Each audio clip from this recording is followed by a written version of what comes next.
when a murder is discovered. What we found in Monica's home was pretty disturbing based on how violent of a scene that we found. Lives are torn apart. It was the most gruesome homicide scene that I had ever seen.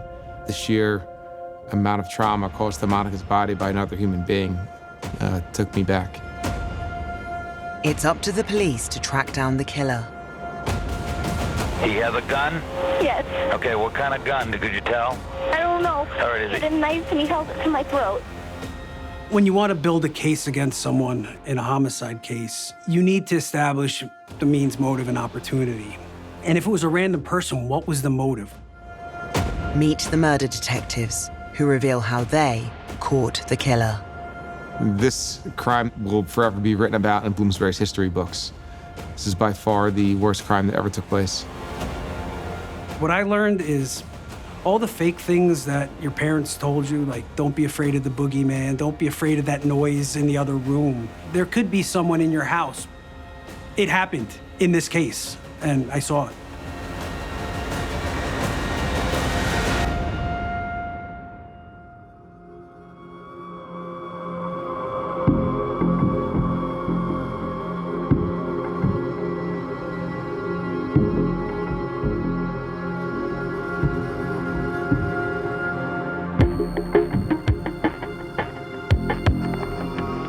A case like this is different than the movies because it doesn't happen in an hour and a half. This took every minute of 4 weeks and a lot of luck. It was a lot of procedure, it was a lot of slow movement, a lot of interviews that in the end meant nothing and led nowhere. I'm Lieutenant Nicholas Oriello.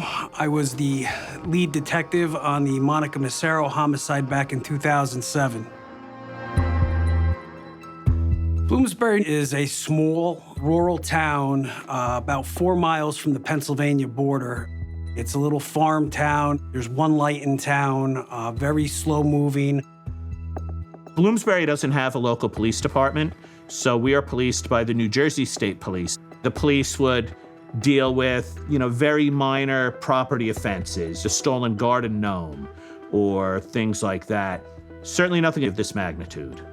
But thankfully, the state police have experience as an agency dealing with larger crimes. But in Bloomsbury, this would not be in their expected regular duty. On July 30th of 2007, the state police received a 911 call from a concerned citizen who requested a well-being check be done on his house cleaner. She was supposed to clean his house, but he hadn't seen or heard from her in several days. Perryville Station also received a second call for service that a woman's driver's registration to her vehicle and some personal belongings were found around some railroad tracks in Bloomsbury, and coincidentally, they happened to be the same address on Main Street. When the troopers responded to the 2 calls, they gained entry to the house and found a deceased body lying in the bedroom. So they called back to the station and requested a detective respond to the scene. I received a call from a sergeant at Perryville Station. I had a newborn son at home that was 2 weeks old. And the sergeant said, Justin, we need you to come back to work. I think we have a homicide. Upon gathering information on the house, we learned it was Monica Massaro. Monica was a 37-year-old female, the same person who was the cleaning lady that the well-being check was called on, and the same person whose vehicle registration and car insurance were found about a block and a half behind the house. We were able to pull her picture up and identify her that way. As the detectives traveled to the scene, nothing could prepare them for what they would find. My name is Justin Blackwell. I'm a captain with the New Jersey State Police. In 2007, I was assigned to the Monica Massaro homicide investigation as a number 2 detective in the investigation.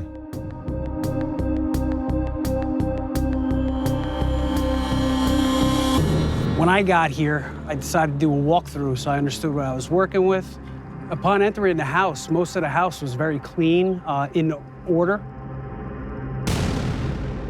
I made my way to the bedroom where Monica's body was found on top of the bed, having suffered many, many stab wounds. Blood had soaked through the entire bed and mattress, and it was apparent that something very violent had happened inside. This was the first homicide that I had investigated, so I was shocked by the sheer amount of blood and the injuries to Monica's body. She was found laying in her bed on her back with her t-shirt cut open and no pants on. She had a very apparent deep knife wound to her throat and a very big knife wound to her chest. It was a shocking scene. It's just not what you go into your normal day expecting to see or encounter. So it definitely was very surprising when I got here. It seemed as though it was a personal attack. Someone that knew Monica had possibly gotten into an argument with her. Someone in her inner circle that would have done a personal attack on her. I noticed right away that there was not forced entry. The inside of the house was in order. It was pretty clean. Nothing had been turned upside down or trashed. So I found that very weird for such a bloody scene. Initial inquiries into Monica Massaro revealed she was a well-known and popular member of the community. I am Mark Peck. I was the mayor of Bloomsbury, New Jersey for almost 9 years. Monica and I were friendly acquaintances. We would see each other, walking on the sidewalk and would, wave and say hello, maybe stop and make small talk for a minute or two. Monica was a very outgoing, bubbly person. I don't know anyone in town who met her who didn't like her. At the time of the killing, the local community was in shock. Everyone in that community in Bloomsbury knows each other. Families have raised their children in that community together for generations to come. Everyone was scared, thinking it could be someone in their community that caused this murder. As police combed the crime scene, items of evidence were gathered for closer examination. I was a bench scientist, and my responsibilities at that time would have been to work on the items that were submitted for that particular case. My name is Dolores Caniglio Rivera. I'm a forensic scientist with the New Jersey State Police Office of Forensic Sciences in the DNA laboratory. We held the crime scene for many days. Our crime scene technicians processed every inch of Monica's apartment, from her office to the kitchen to the bedroom. The bedroom was a very bloody mess. One thing that we did find that seemed out of place was that there was tissues. There was one on the floor and one in the wastebasket that appeared to have blood on them. We immediately sent those blood samples down to our forensic laboratory, and we learned that it was Monica's blood and not the blood of whoever killed her. It was a pretty violent murder, and judging by the crimes that were committed upon Monica Massaro's body, there was some suspicion that there may have been a sexual element involved. This information would help determine the types of specimens that should have been collected from the crime scene and submitted to the laboratory for testing. Through all our processing, several days, we came up with no DNA that would link the crime to another person. So there were no fingerprints found at the scene. There was no blood. There were no foreign hairs. There was no saliva. We found no evidence of a person that went in here. While detectives arranged an official warrant to search the rest of her home for additional clues, Monica's body was taken for autopsy. So the coroner estimated that it was probably a day before we found her body that she had been murdered. Monica's autopsy showed that she was killed by a cutting to her throat, which was the initial cut that led to the almost decapitation. She was stabbed 17 times. However, the throat cut caused her to bleed out and expire. The rest of the stab wounds were post-mortem. There was a giant cut down the middle of Monica, exposing her chest plate and her stomach, and also appeared as though whoever had done this attempted to cut her breast off. The stab wounds appeared to be personal, as if someone was trying to send a message. And it led us to believe that it was someone that she was intimately involved in that had killed her. Monica's body showed that she wasn't just killed, she was literally desecrated. They are stab wounds that are really just indicating the anger and the rage of the offender. So any additional stab wounds, especially those that occurred after she was already dead, really were just for the fun and the excitement and thrill of the offender. In what seemed such an aggressively motivated murder, officers delved into Monica's personal life and who could possibly want to kill her. Looking into Monica's history through her social media accounts, Monica maintained a personal diary that she wrote about everything in. We learned that Monica had friends all over the country. She was an avid fan of the band Aerosmith and frequently followed them around the country going to their various tour dates. And she would sometimes go to motorcycle rallies and gatherings across New Jersey and Pennsylvania. So Monica knew a lot of people. She had a lot of friends. We didn't find many enemies or people that wished Monica harm. With a victim so well liked, but with no forced entry into her home, police turned their attention to people Monica trusted. Monica had an ex-boyfriend that she was still seeing. He had a fiancée who had recently threatened Monica and told her to stay away from her man. We came to find out that this ex-boyfriend had maintained an intimate sexual relationship with Monica up until the point of her death, but we were able to rule him out through an alibi. Another suspect that we had was the person who actually initially requested us to check on her well-being. We didn't think it was too common where people would ask for their house cleaners to be checked on at their home. He was very frantic. He had shown up at her house. His family was down the Jersey Shore at the time, so he was alone. He got interviewed for several hours, and he was very confrontational. And that individual showed up at the crime scene in his vehicle. When detectives went to approach him, he took off, and we had to chase him down and find out why he was showing up at the crime scene again. So I found that to be an unusual behavior. But we were able to use cellular telephone data and a timeline to establish that he was not around at the time when the coroner believed that Monica was killed and when she was last seen alive. After a couple days, we were able to rule him out.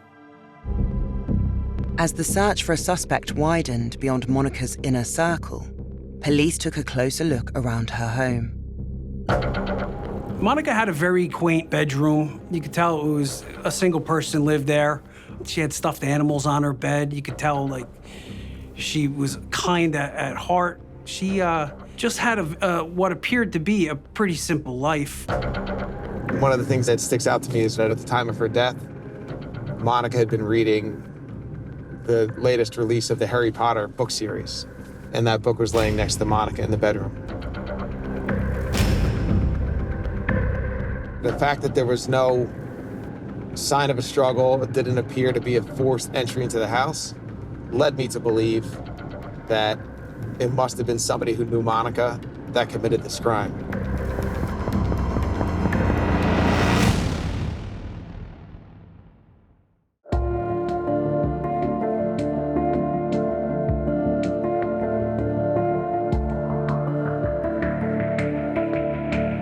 Making next-of-kin notifications in law enforcement is one of the most difficult things that a law enforcement officer can ever experience. It's one of those things that no matter how many times that you do it, it never gets any easier. And you often carry that with you in the memories of the notifications for the rest of your career. Monica's family was heartbroken when they learned about her murder. They had bought the house out in Bloomsbury, rented it out to her so she could have her own life, have her own business. Nobody wanted to hurt Monica. There was no apparent person out there that wanted to cause her harm. At a dead end with their investigation into Monica's murder, police looked into any reports made in recent days that could indicate a stranger being present in Bloomsbury at the time. People started reporting things to the state police that had not been reported prior. On Saturday night, which would have been July 28th, There was a mother and daughter who said they were watching TV and thought they heard a prowler outside of their window in the bushes. They looked outside the window, didn't see anything, thought nothing of it. And several other similar reports were brought to our attention. At the time, people dismissed what they thought were prowling reports to maybe possibly the wind, blowing branches or causing noises outside their home. Nobody would have ever thought there would have been a prowler lurking through Bloomsbury. So for the first time in a long time, people started locking their doors to their cars and their homes and really looking over their shoulders as they walked through town. As police attempted to track down the anonymous night prowler, one of their suspects, a man who Monica knew, raised alarm bells. Between Monica's journals, her call detail records, her calendar that she left notes on, we had determined that she had gone to a club in central New Jersey and met a man there. And this person was not from the Bloomsbury area. And he was just someone that Monica had mentioned to her friends. They had hooked up and spoken on the phone a couple times, and Monica wasn't interested in pursuing a relationship with him. They had had dinner together once or twice, and he just quickly appeared to grow very enamored with Monica. Prior to Monica's death, he had left a cryptic voicemail on her phone that we came to describe as a breakup voicemail. And the tone of the voicemail that he left Monica was essentially, if I can't be with you, then no one can be with you. It was a very disturbing voicemail. We were able to identify him, track him down, and he denied meeting her, and we had to play him the voicemail for him to admit that it was him on the phone. Like whether he was gonna harm himself or harm her. And the fact that he wouldn't own up to it originally made us very suspicious of him, but based on his work schedule and timeline, we were able to rule him out as being involved in the murder. After we ruled out those initial suspects, we had to start thinking outside of the box, and we had to start considering the fact that Monica had been murdered by a total stranger. So we broadened our search outside of her immediate group of associates here in the state of New Jersey. We looked at people that were part of her online community, Aero Force One, which was the online Aerosmith group. We looked at people in her business networking group. We knew we had an uphill climb and an uphill battle. I had to start relying on analytics, various database searches, and good old investigative work, hoping to find a lucky break in the case. As the investigation continued, the grieving community gathered for Monica's memorial service.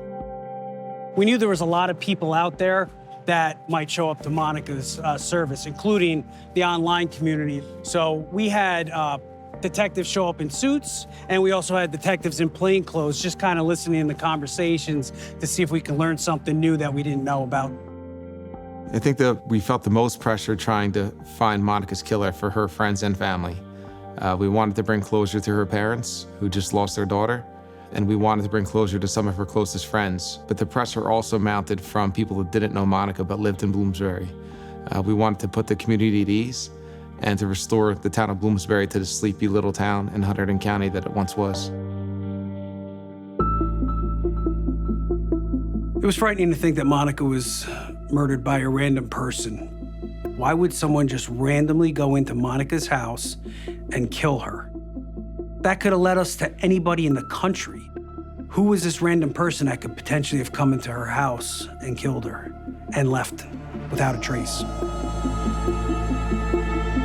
As the investigation ran on, we started focusing on the truck stop, and did that have any impact or any role in bringing someone to that area that was from the outside, someone that may have had a role in Monica's death.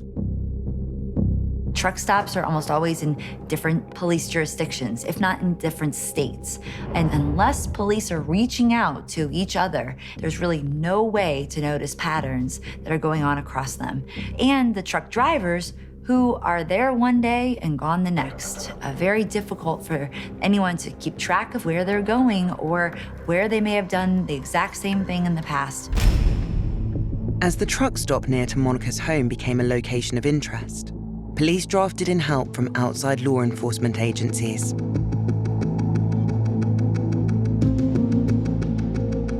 VICAP was a program that the FBI was running at the time called the Violent Criminal Apprehension Program.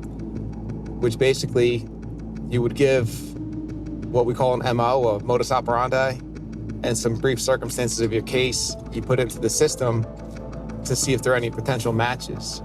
Now, there were no matches for homicides during that time frame, but we did receive notification through that violent crime analysis program that there had been the attempted murder and sexual assault of a 15-year-old female in Chelmsford, Massachusetts on July 30th of 2007, which happened to be the same day that we discovered Monica Massaro deceased.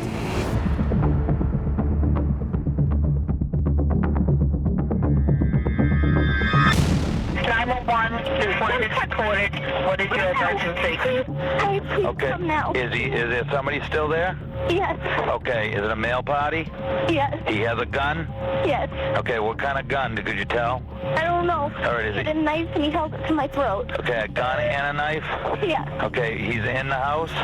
Yes. Okay, can He's threatening my parents. Please. He's okay. Who do you know who he is? I have no idea. He won't speak. She was sleeping in the bedroom next to her parents. She got woken up by this intruder. Her parents heard their daughter, who was a teenager, whimpering, and they thought that was weird. So her father came into the room, saw the individual standing above her, jumped on his back and put his arms around his neck and started trying to restrain the individual, who was much bigger. The victim's mom then came in the room and grabbed the intruder's knife with both of her bare hands so that he couldn't stab her daughter. What does he look like? I have no idea. He has a mask on. I need you to stay on the line with me. He has a mask on, all black mask. He has a gun and a knife. He's big. He's like a big guy. Is he still in the house? Yeah, he has a southern accent. He has a southern accent. And my dad's holding him down. Okay, the father has the guy held down right now.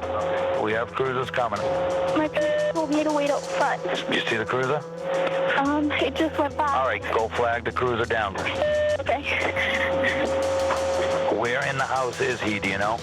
He's in my room. He came into my room and put his hand over my mouth. Okay. And then held a knife to my throat. Okay. Told me if I screamed, okay. All right. The officers in Massachusetts entered the home and detained the intruder, who was still being held down by the victim's father. He was immediately taken in for questioning at the local police station. They identified their suspect as Adam Leroy Lane. Adam did some surveillance and did his background. He realized that he was able to get into the McDonough home through an unlocked back door. He then saw a vulnerable female sleeping by herself inside of the house, and he took advantage of it. Given the similarities in the break-in and attack, along with the matching dates of Monica's murder, the detectives in Bloomsbury contacted Chelmsford Police Department. Other facts that we learned about what happened up in Massachusetts when speaking with the detectives is that both the victim and her mother, Jeannie's purses were taken out of the house and left on the back table on the back deck while the person was inside the house. Kind of similar to Monica's purse that was taken and thrown on the roof of the warehouse by the train tracks behind her house.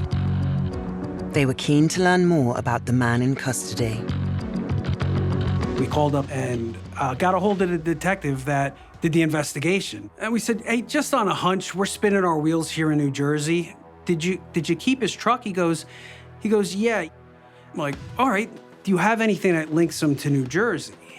And he pulls out a receipt from the Bloomsbury truck stop on July 29th, 2007. And they said to us, does a pilot truck stop ring any bells? Is there a pilot truck stop near your murder scene? And we said, absolutely. The pilot truck stop is about a mile away from our murder scene. And we will be up in Massachusetts tomorrow to come speak to you further about this case.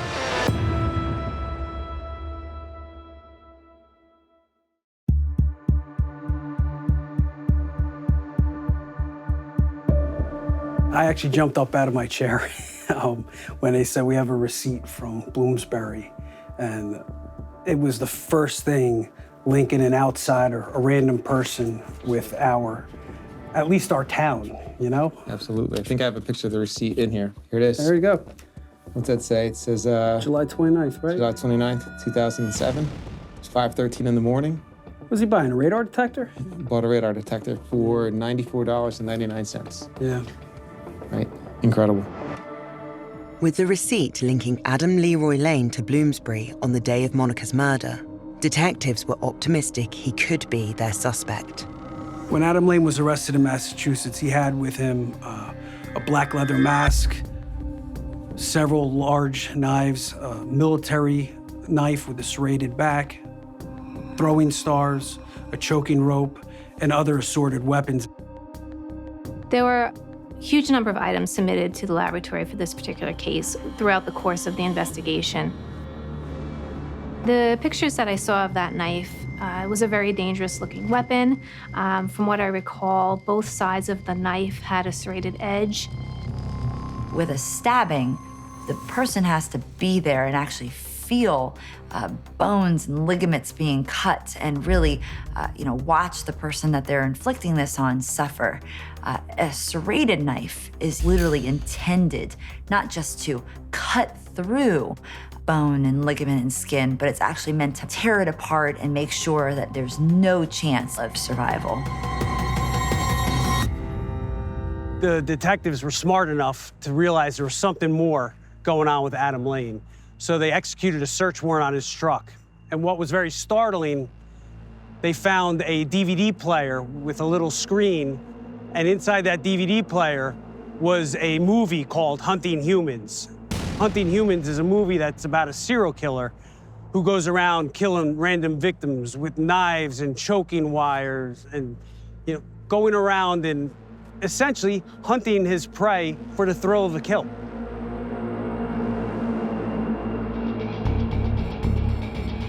During a search of Adam Lane's truck, the authorities up there found a necklace that was very specific. It went around the neck, down the front, and around the waist that we were eventually able to confirm had belonged to Monica. So Adam Lane's truck went into a tow yard, and the tow yard emptied all of Adam Lane's remaining belongings into a dumpster. We were able to systematically search the dumpster for Adam's belongings. We found several sets of black spandex clothing. Mixed in with his belongings, we did find long blonde hair, which we believe could belong to Monica. As detectives made arrangements to interview Adam Leroy Lane, Massachusetts police sent their evidence to the New Jersey Forensics Lab for DNA testing. We were sent a sample from Adam Leroy Lane at some point after he was arrested, and that sample is used to generate a DNA profile. The key evidence were a few knives that had been collected from the suspect, and those items collectively had DNA from a number of different victims as well as from the suspect himself. When the offender is bringing a murder weapon to that scene, there is microscopic evidence from other locations that they've been, and that could even be other crime scenes they've been at, DNA from other victims. And that's exactly what happened in this case, where evidence found at one crime scene not only identified the offender's blood, but also multiple victims.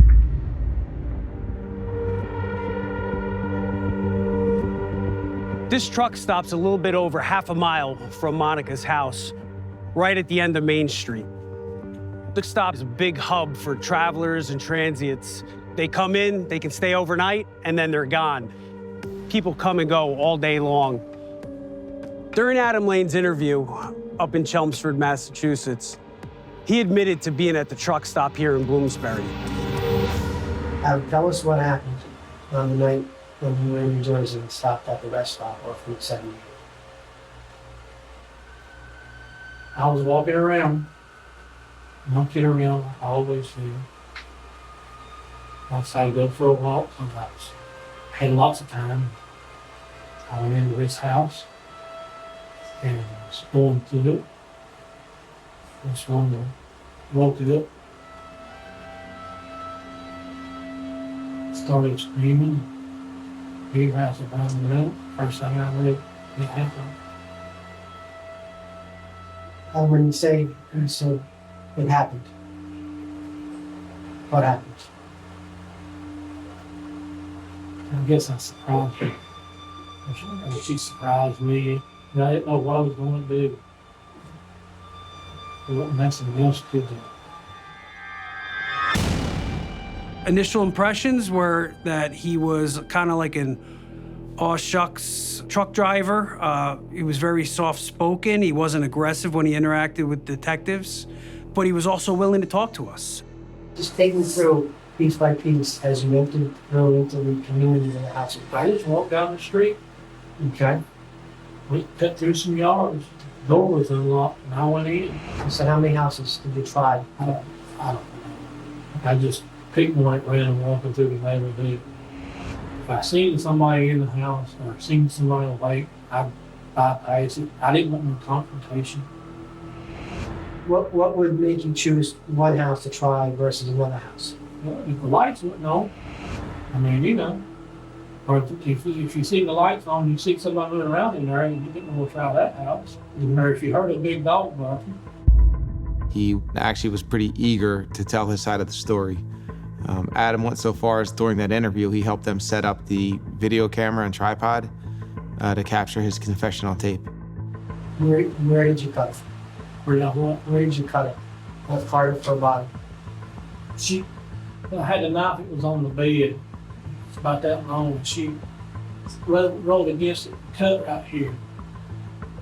There wasn't nothing to do. You couldn't, I mean, it was gushing everywhere. You couldn't do nothing with it. After that, when she died, it made it look like somebody had assaulted her and everything like that. I didn't know what else to do. Adam, let's go through this, okay? It was an accident? Yeah, it was an accident. I never meant to hurt nobody. God knows I don't want to kill nobody. He confessed, and then he put his head in his hand.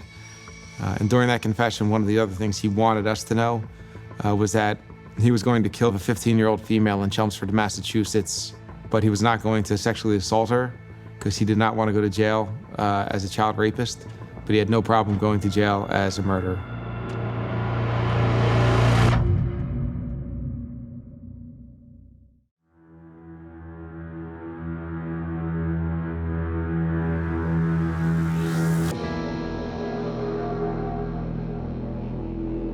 Adam Lane eventually confessed to being involved in Monica Massaro's death and insinuated that she had actually startled him. And she began to struggle, and she rolled her neck over his knife, causing her to bleed out in a short matter of time. Adam gave a very detailed explanation of the inside of Monica's residence. He actually drew us a map of the layout of her residence, where her bed was, where her kitchen was, where her living room was, where he went in. This is the front door. This door was standing wide open. She come down. Surprised me. I was in the bathroom. Let's just slow down for a minute. No, this is her house. This is the bedroom.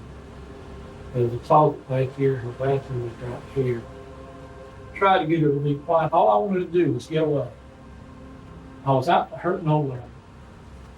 When she first sees you, where exactly are you? When you realize she first sees you? It's a bed. In her bedroom? Yeah, she had come Standing? down.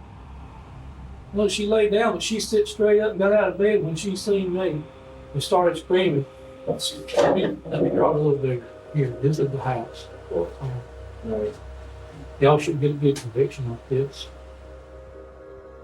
Adam also gave a very detailed explanation of all the other stab wounds after Monica had died. And Adam explained that he wanted to throw the police off as though we were looking for a crazy person, and that's why he mutilated her body. The masks were recovered at the time of Adam's arrest. He'd been wearing them when he broke into the McDonough house. I just think they spoke to the creepy nature in which Adam was obviously prowling through these neighborhoods looking for his next victim. The mask that was used, essentially the only thing that the victim can see is their eyes. This is terrifying for a victim to see coming at them. Any victim that saw this would immediately know something bad is about to happen to them. This is one of the leather masks that was collected. You can see the cutouts for the eyes and the nose and the ears. The DNA profiles that were obtained from some of these masks only matched back to Adam Leroy Lane. There was no DNA on the masks that were linked to any of the female victims in this case.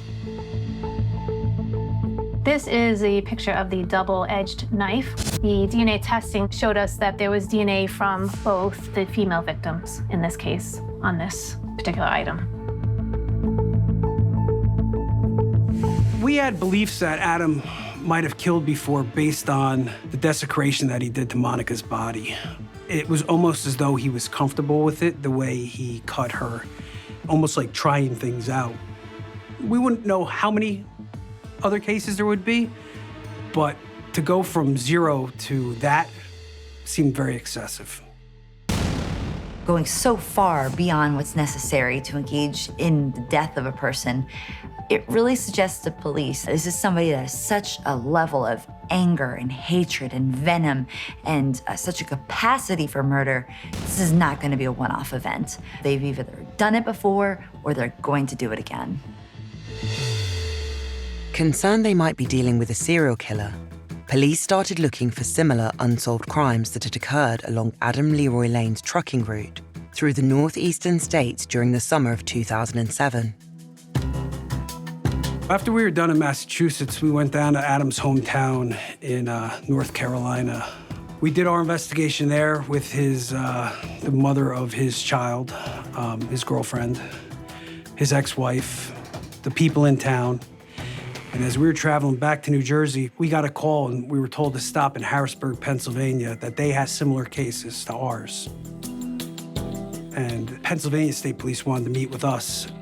The cases involved a female who was murdered by the name of Darlene Ewalt, who was murdered while she was talking on her phone on her back patio. And then another one, she survived, but she was attacked while she was sleeping on her couch. Darlene Ewalt was talking with close friends on the phone, just discussing life, when during the phone conversation, the phone went quiet and someone had come up behind her and cut her throat. It was a random act. Her son was home in the basement. Her husband was home sleeping in bed. So a random person came onto her property and cut her and then disappeared, just like that. There was a second attack 4 days later, close to Harrisburg. The victim was lying on a couch inside her house. An individual entered through an unlocked back door while she was sleeping on the couch, cut her throat and plunged a knife into her chest. She survived by luck. She sustained injuries from her neck, across her collarbone and through her shoulder. Adam, he quietly and calmly left the house after thinking he had murdered her. Her case was similar to Monica's in that she was a female sleeping by herself at the time. After speaking with the detectives in Pennsylvania, we thought there was a strong likelihood that the murders of Monica Massaro, Darlene Ewalt were all connected. The police out in Pennsylvania had collected items of evidence from the scene, including a glove that was left behind at the attack. The DNA that was found on this particular glove was that of Adam Leroy Lane and Darlene Ewalt, which was a separate homicide in Pennsylvania. Convinced they had their killer, police still couldn't determine the reason behind the nature of some of the victims' injuries. None of the victims were sexually assaulted during these crimes. Monica was stabbed in her genitals, but she was not sexually assaulted in another way. And the victims in Pennsylvania were not sexually assaulted. So it was significant that there wasn't a sexual angle to these crimes. The psychodynamic theory behind this is that for people that actually are unable to engage in a sexual assault because they are suffering from either some type of dysfunction or impotency. They actually use the knife as a phallic tool and use that to stab the person in the genitals as if they were assaulting them sexually, which is even more brutal and sadistic, but really comes from the same mental place. Adam Lane had a small criminal history, nothing extensive. He had no homicides on his record, minor assaults, minor things. What we learned about Adam after the fact is that anytime he'd go home after a long trucking trip, he'd wash his knives with bleach, clean his clothes. So we happened to catch him on the route that he was running before he got back home. So do I know if we ever would have caught him? I don't know. I can't say that we would have. We needed that little break in him getting caught in Massachusetts for us to put it all together. Adam Leroy Lane was charged with homicide on August 28th of 2007. We felt an immense amount of pride in our investigation and pride that we could bring such a deviant and malicious killer to custody. Adam Lane was charged with the murder of Monica Massaro, the murder of Darlene Ewalt. He was charged with the attempted murder for the 2 Pennsylvania attacks. Detective Olo and I had actually brought Adam Leroy Lane back into the state of New Jersey from Massachusetts. So it was a unique experience interacting with and transporting a serial killer and seeing a human being in court and face-to-face that was capable of such violence against people that he'd never met, such random violence, was a feeling I'll never forget. He's what nightmares are made of and the type of person that needs to be in jail for the rest of his life. Adam Lane was eventually found guilty without a trial. There was so much evidence against him between our case in New Jersey and the other cases that he didn't even try and fight the case. He just pled to 50 years in prison. He's currently serving his time in Pennsylvania. In the state of Pennsylvania, he pled guilty to life in prison in order to escape the death penalty. Adam Leroy Lane chose his victims through physical surveillance. He spent a lot of time in neighborhoods looking to find female victims who were alone. He certainly would have gone on to kill again. With her killer safely behind bars, Monica's family were finally able to grieve. I believe Monica's family got a sense of closure because we were able to explain that it was a serial killer going into females' houses. Monica didn't bring this on to herself. This was a random killer that found an unlocked door. It wasn't her doing that brought her end to her. The Monica Massaro investigation means a lot to me. There's not a day that goes by that I don't drive past Monica's house or through the town of Bloomsbury and I don't think of her memory and think about having to find the killer of a female who I never met before she died, but someone who I knew very well after she was killed. Adam Lane chose victims that were female. He didn't want to fight a man. He found vulnerable victims that a large man as himself wouldn't be able to fight back. I'm glad that the boogeyman's off the street. Does he potentially have other victims out there? Absolutely.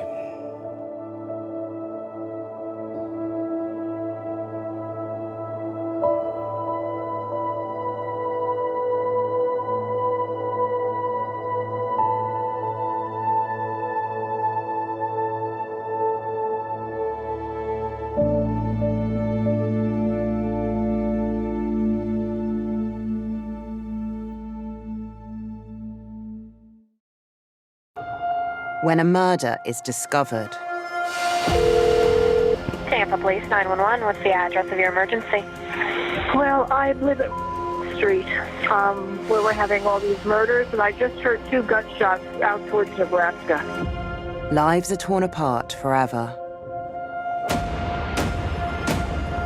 I can't talk to him, I can't see him, I can't hug him, I can do nothing because he's not home. It's up to the police to track down the killer. So when the fourth murder happened, we felt that we were at war with a monster in this community trying to kill people. Nobody was safe. Everybody in the city of Tampa was a suspect.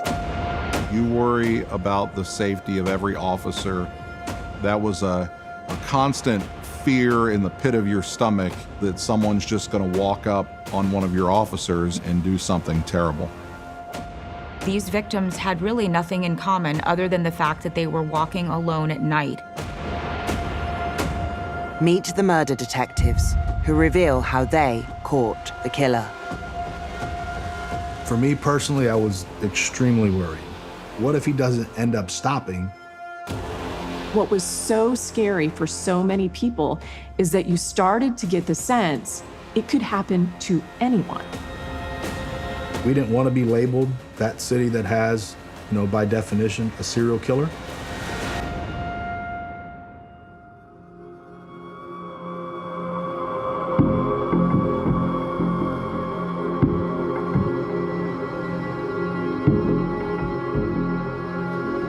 TV shows are interesting. They somehow solve everything in 30 minutes. I wish it was as easy as CSI makes it look, but that's not reality. It may make for good TV, but the cops that are doing it day in and day out all around the country have to do it a little differently.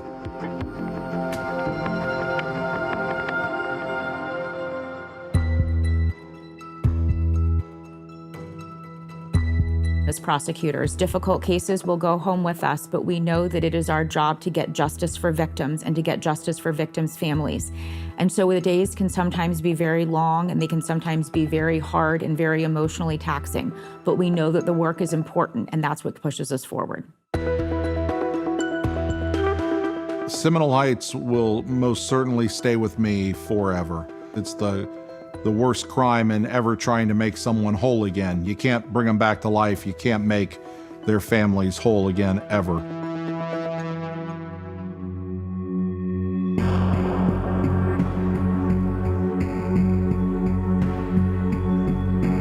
On October 9th of 2017, Benjamin Mitchell was waiting for a city bus at about 9 o'clock at night, and he was shot and killed. My name is Jennifer Lee. I'm a television news anchor in Tampa, Florida. In 2017, I was anchoring the evening news when this case started to unfold.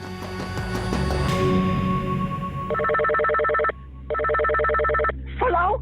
Oh, I'm on 15th Avenue. My guy just got shot. He's laying here. I think you guys need to come fast.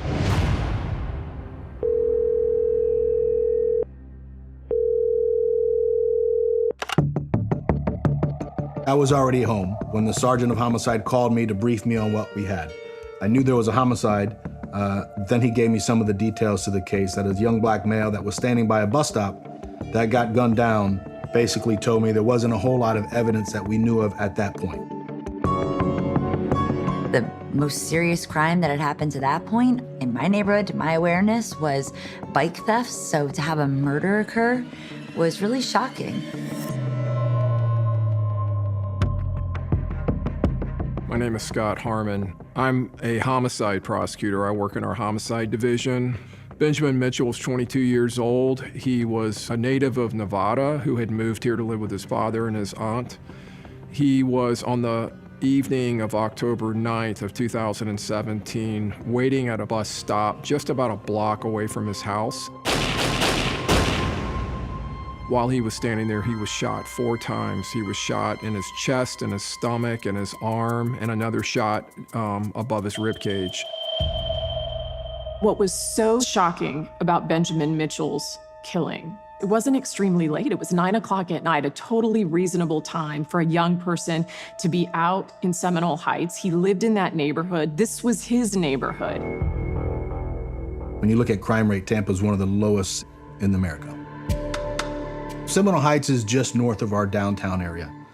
Shootings are not common in Seminole Heights. It's a very family-oriented area. If you drive around at night, you'll see people walking their dogs or jogging and just doing things. It's a very safe neighborhood. Ben was living with his parents, had actually left his house Was waiting on the bus, listening to his earphones, minding his own business, when he was gunned down for no apparent reason and left to die right here on this sidewalk. My name is Ruben Delgado. A lot of people know me as Butch Delgado. I was the captain of the Major Crimes Investigation Unit. When we got to this crime scene, the only evidence we really had were a few bullet casings on the ground. We were told by officers that .40 caliber shell casings had been found at that scene at the time. Shortly after the shooting, police canvassed the neighborhood for clues. And we were fortunate enough to find a couple houses down the street that had video of somebody walking to the crime scene and then running from the crime scene. This is the video we got. He's walking towards the homicide scene. He's walking to where Ben is to murder him, basically. And he's casually looking at his phone, just walking through the neighborhood. Can't explain how somebody can be that calm, walking towards a person he's getting ready to shoot 3 or 4 times. We didn't know exactly what the motive was for Ben to be murdered. His history didn't say that he had any acts of gang activity or violence, so just a young, innocent kid that had no enemies and was just trying to go see his girlfriend. We had a blurry video that showed sort of a shadowy figure in a coat that had some reflective qualities on the coat. It was not in any way clear enough to identify a subject. I'll be honest, when the initial very first shooting happened, we all thought it was just a random crime that happened. There was nothing significant other than the fact it was tragic. We knew someone was dead, and we didn't have any other significant information to suggest what we were all in for.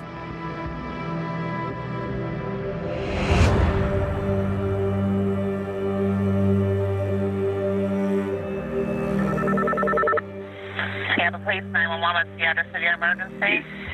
Yes, there's a dead body out here. It's a white woman. She's wearing a red shirt. Cigarettes in her hair. In a lot. It's a lot. It's a vacant lot? Yes, sir.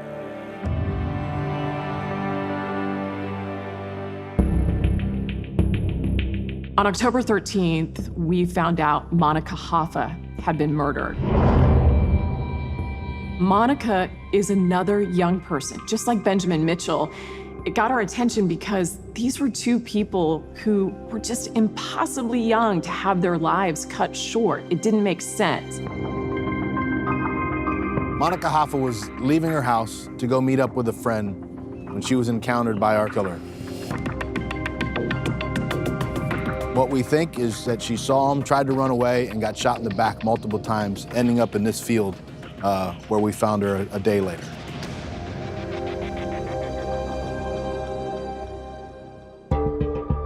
My name is Mike Stout. I was the captain of the investigative branch at the Seminole Heights Task Force. I was a 3rd-generation Tampa police officer. My great-uncle started in the 50s. My father was a detective through the 80s, 90s, and into the 2000s, so I knew I always wanted to be a police officer. Monica Hoffa was not immediately found. She had run after being shot and then had collapsed in an overgrown lot where an old house had been torn down. Monica had taken a couple of bullets to the torso, and then someone finished her off by shooting her in the head.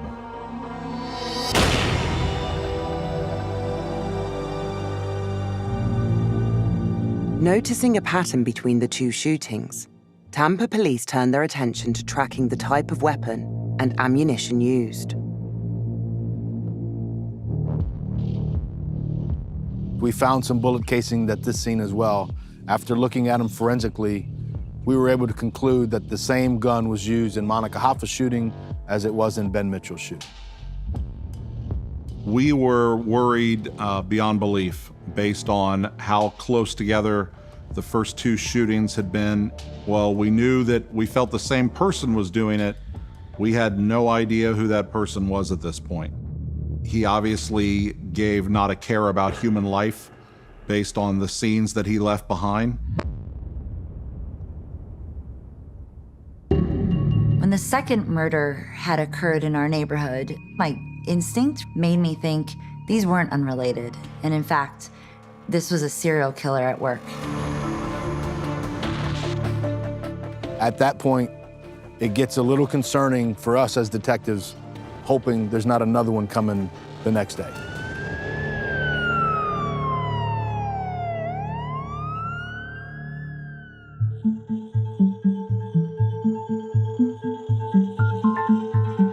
Seminole Heights is a neighborhood that in 2017 was enjoying a renaissance. Young people, older people were moving to that community and they were revitalizing it. It was the kind of place where you would buy a small bungalow and refurbish it to its former glory. It was the kind of place where people really felt they belonged, they felt safe, they felt like they were neighbors. So in Monica Hoffa's death, nothing indicated that she was a violent person in criminal activity, drug activity. We didn't think this was a gang activity. This was a random act of violence similar to the first murder that we worked 4 days prior. We knew that we were looking for a .40 caliber Glock, and while that wasn't uncommon, what was very uncommon was the type of ammunition, the brand.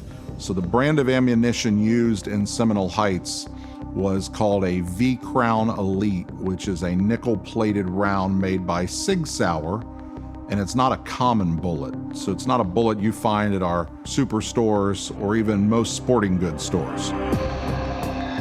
We had officers going door to door in this Seminole Heights neighborhood, just identifying who lives there, if they've seen anything suspicious. We had extra cameras that we wanted to put up that we asked if we could put on their houses to help get more surveillance in this area to try to catch this killer. And the neighborhood responded with a resounding help for us. Nothing but support from this neighborhood.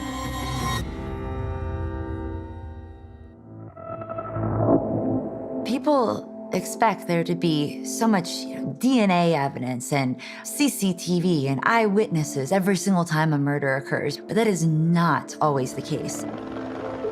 There was a police helicopter in the air over our homes 24 hours a day. It was like being in a war zone. You just heard that chopper going overhead with the searchlight every hour of every day. And all the while, when you're on the street, you're looking around thinking, are you gonna shoot me? Are you the killer? Am I gonna be the victim to the next crime?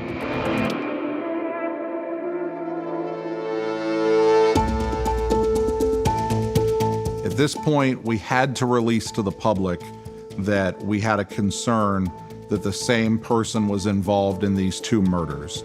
And we knew that the minute we released that, the phones would begin ringing off the hook. Following the murder of the first victim, Benjamin Mitchell, police released footage of a suspect running away from the scene. I've come up with 4 reasons why this person is running. 1, they may be late for dinner. 2, they're out exercising. 3, they heard gunshots. And number 4, they just murdered Benjamin Mitchell.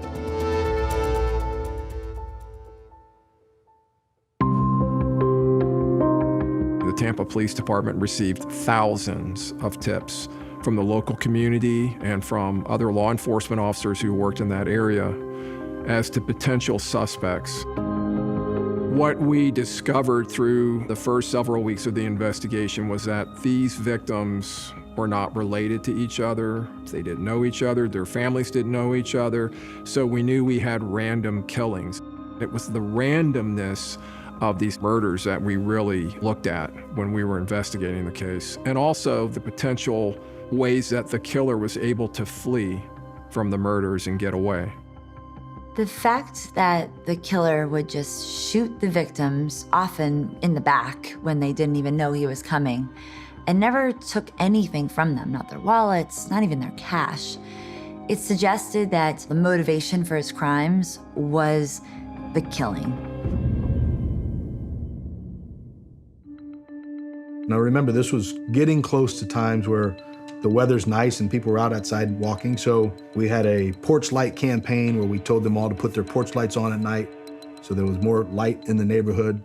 We encouraged our cops to go eat at restaurants up and down the Seminole Heights area, only because people would have felt safer going in to eat or walking to a restaurant if the cops were around. So we try to do those little things, again, to try to just keep it as normal as possible for them.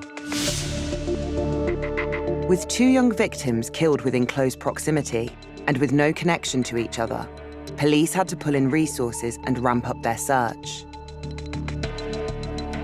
Where that general neighborhood would have maybe 4 police officers patrolling it, we would flood that area with over 100 police officers in cars with their lights on, just trying to keep the killer at bay and at the same time making the community feel safe in their own homes. Because we were very worried that he was showing no signs of slowing down.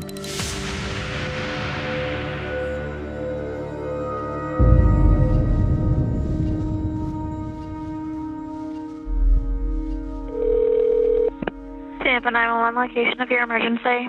I just heard a gunshot behind my house. I'm over where the 2 people got killed the other day, and they said to call in anything suspicious, and I never hear gunshots here, except for the night of the first murder.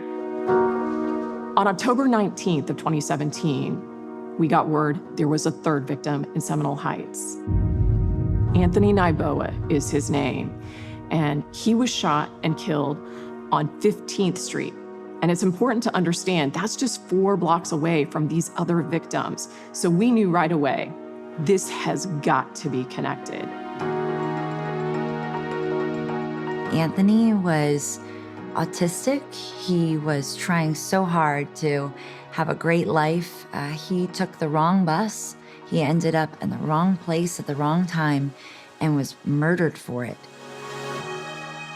That really hurt. We obviously now have 100 officers in a geographical area trying to prevent a shooting, and we weren't able to get it prevented. Our 3rd victim, Anthony Naiboa, was walking this way. He should have gotten off at the bus stop a little bit north of here. But while he was walking to that bus stop to meet his parents, he was unfortunately gunned down right here by our serial killer. The term serial killer really started to gain traction. And in the news business, we don't use that phrase lightly because it has significant meaning. A serial killer signals to us that someone is methodically, routinely, strategically taking aim at victims with no mercy and no care for what impact it has on the community. As the death count rose to 3 innocent victims, Tampa police were forced to confirm a serial killer was active in Seminole Heights. From my training from the FBI, I knew that they had changed the definition of serial murder from being 3 killings with a cooling off period down to 2. And so I really wanted to jump on it after the 2nd murder. I had never had any experience in a serial killer case. In fact, when we talked about it, I don't believe anybody at the agency was here and working for the Tampa Police Department the last time Tampa experienced a serial killer. The thing that stood out to us about this case was it happened just before 8 o'clock at night. This killer was getting more bold.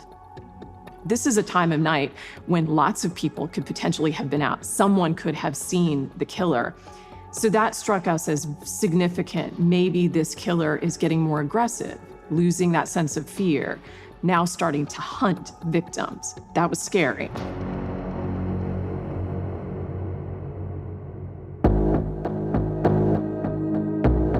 After the 3rd killing, we had, again, this lack of video. We knew we had to figure out a way to capture video of almost every angle in a 20 block by 10 block box. We reached out to the FBI, the ATF, Alcohol, Tobacco, and Firearms, who has a tremendous amount of resources in helping identify ballistic evidence and trying to get DNA off of casings. Dr. Brianna Fox, she came from the FBI's Quantico division, so she was a good resource. She was working at the University of South Florida and specializes in criminal behavior and certain aspects of criminology. Random murders are literally the hardest to solve or prevent. One piece of evidence that was very telling was that the killer would shoot his victims almost exclusively in the back, which really suggests a level of insecurity with this offender, and he just wanted it done and didn't even want to face them as he did it. Another key feature was the fact that he was targeting both African American and white victims, both male and female, young and old. And typically, when we're looking at victimology, a lot of offenders typically kill people that are the same race and demographics as them. Based upon these demographics, it seemed like this was likely a minority male who was younger in age and who probably had a very little criminal background and probably was never arrested for anything serious like murder or assault in the past. Until police caught him, he was going to keep killing.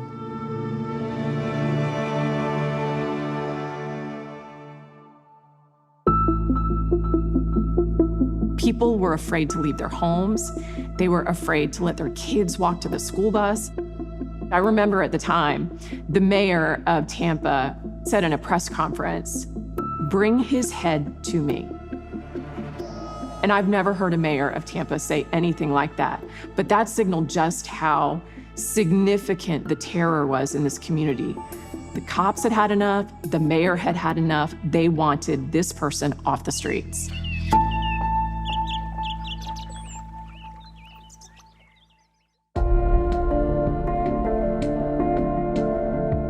There is growing concern. It's hard to find anyone around here who has not heard about these 3 murders. People out here are scared. They want to know if a murderer is lurking among them. The third victim in this case was our youngest victim, Anthony Naiboa, who was a 20-year-old. After that shooting, shell casings from that scene were compared to the first 2 murders, and we knew we had a series of 3 murders committed by the same killer.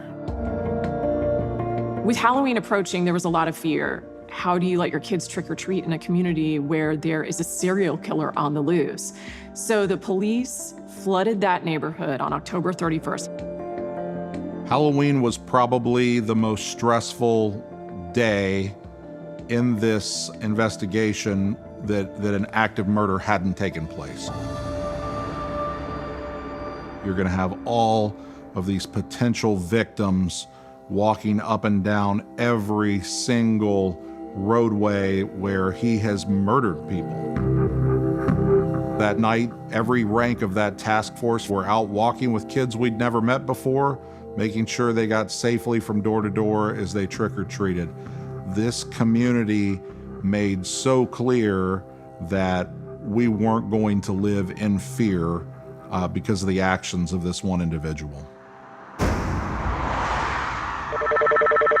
Tampa 911, what's the address for your emergency? Yes, ma'am. Is somebody landing in the middle of the street on Nebraska? He got a puncture wound in his head.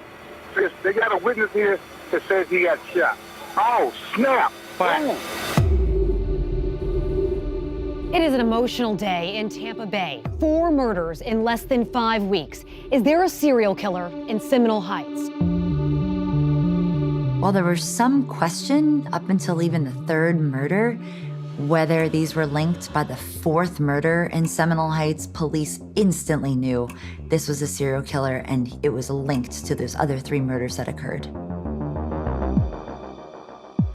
In 2017, this was a bus stop. And according to the video surveillance that we achieved in this homicide, it appeared that the serial killer emerged from behind the bus stop, chased our victim down in the middle of the street, and gunned him down. So when we got the call about the 4th victim getting shot, police officers were here within minutes. He was found laying in the middle of the street with several gunshot wounds. Again, very little evidence other than the bullets that were used. It typically would have been already starting to bustle even as early as 6 a.m. And so when Mr. Ronnie Felton was walking across the street, going to that soup kitchen, as he always did, that was a very busy road he was crossing. I would expect there would have been some traffic. This did show a level of brazenness, almost confidence in the ability to just keep committing murder and getting away with it. He almost wanted to get caught.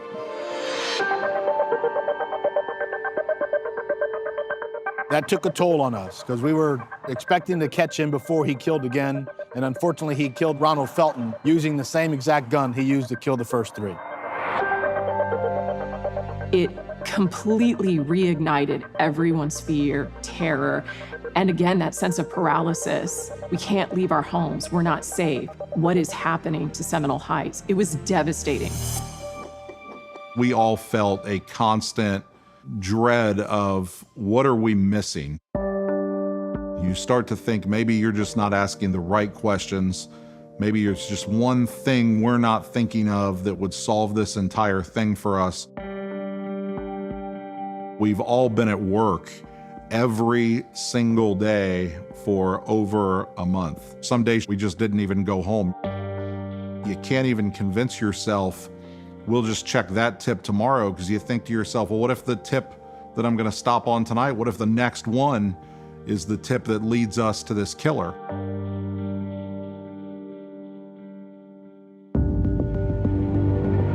At that point, the reward had ballooned to $110,000. There was major money on the line, and investigators were counting on the fact that somebody out there knew who this person was and would turn them in, if for nothing else, for the cash.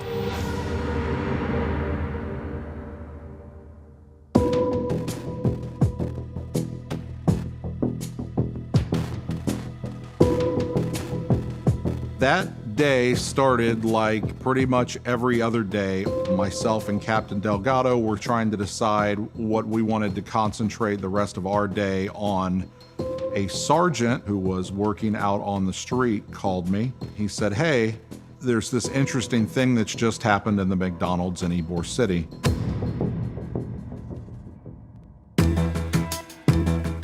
The initial story that we're told is that a homeless man has come into the McDonald's and has given a gun to the manager and said that he's done something really bad and he needs to go to a local bank and get some money and get out of Tampa. So I said, you know, what kind of gun is it that she has? It's a Glock 40 caliber. We knew that we were looking for a Glock 40 caliber, but in 51 days, we have collected hundreds of Glocks. So I said, you know, what kind of bullets are in the gun? And he says, they're Sig Sauer silver bullets. And that is when I looked over at Captain Delgado. I said, you know, hey, we've got something.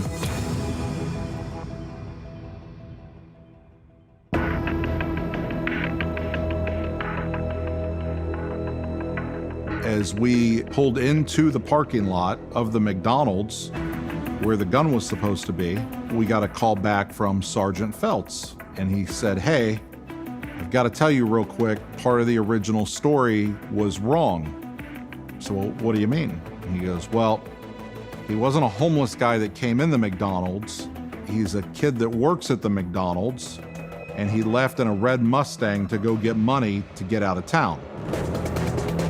As we were hearing this on the phone, I looked up, and a red Mustang had just parked about a row in, and this young man in a McDonald's uniform got out and looked right through the front window of our car at us, and I said, Butch, that's gonna be him right there.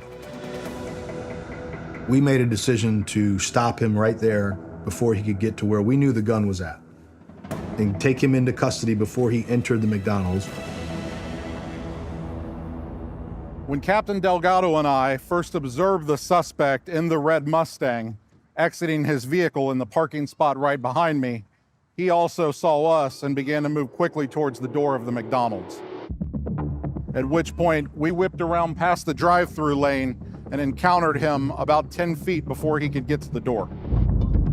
When I detained the suspect, he was compliant, and as I moved in to handcuff him, he turned his head and simply said, "I'm sorry."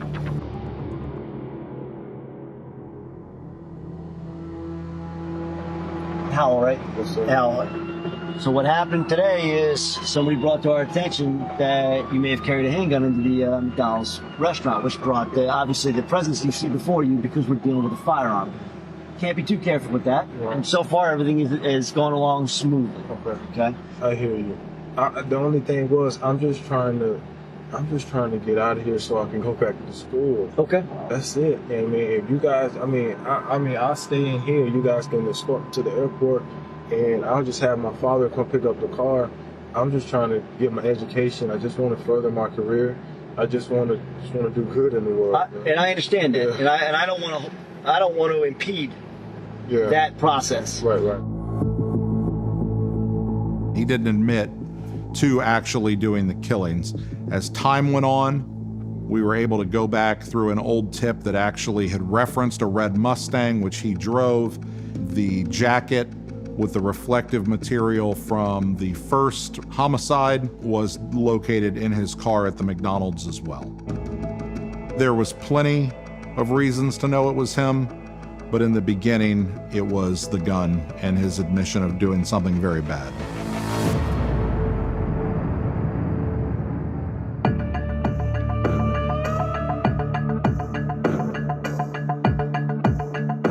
My name is Susie Lopez, and I am the state attorney in Hillsborough County, Florida. In the fall of 2017, 4 innocent lives were cut short. First, Ben Mitchell, and then a couple of days later, Monica Massaro. After that, Anthony Naiboa and Ronald Felton. The only things that they had in common were the fact that they were alone and they were walking at night. The first real break in this case was the ultimate one that led to the arrest.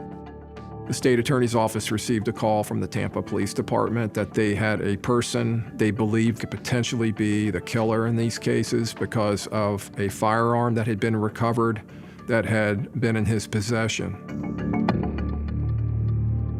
I remember exactly where I was. I was making a late lunch, and all of a sudden, out of nowhere, I heard the church bells ringing, and they wouldn't stop. They just kept going on and ringing, and I ran into my living room and turned on the TV. And the first station I had on, they were announcing the arrest of Trey Donaldson. As Tampa's homicide division began interviewing Donaldson, their suspect's motive for the murders remained unclear. His nickname was Trey. Until that day, we had no idea who Hal Donaldson III was. He didn't have a criminal past here in Tampa. He didn't have any serious criminal history at all.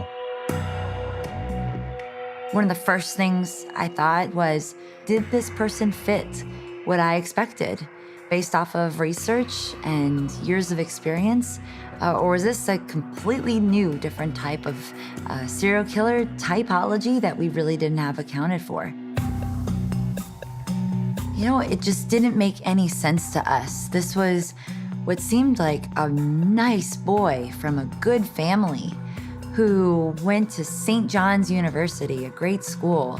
He had this great trajectory in life, and to go from there to serial killer, this isn't like your typical case where people find out the murderer's name and their history and think, oh my gosh, I could totally see it. Or, you know, he's the scary guy and I always got creeps around him.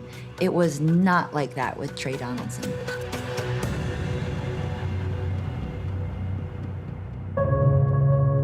It is November 28th, 2017. It's 4:30 p.m. We're here at the police headquarters. Sir, if you state your name. Hal Donaldson. Hal was having problems finding employment and had come to work at the McDonald's there in Ybor City. Are you aware of the murder rate recently increasing in Tampa? I've heard people talking about it, people at my job. Yeah, tell me what you've heard. What are they talking about? They're saying that, you know, people are dying. Something about a serial killer. He admitted to purchasing this gun before the first homicides, admitted that this gun had not been out of his possession. He never admitted to killing anyone. He didn't admit to being at the locations when the 4 victims were killed. At the times these people were killed, you were up in that area. But you haven't told me as to why. Can you explain why?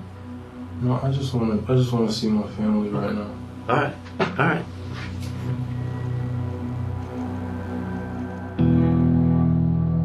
His parents were there at the scene. They actually showed up when we were arresting him, and we had a chance to briefly talk to them about what was going on.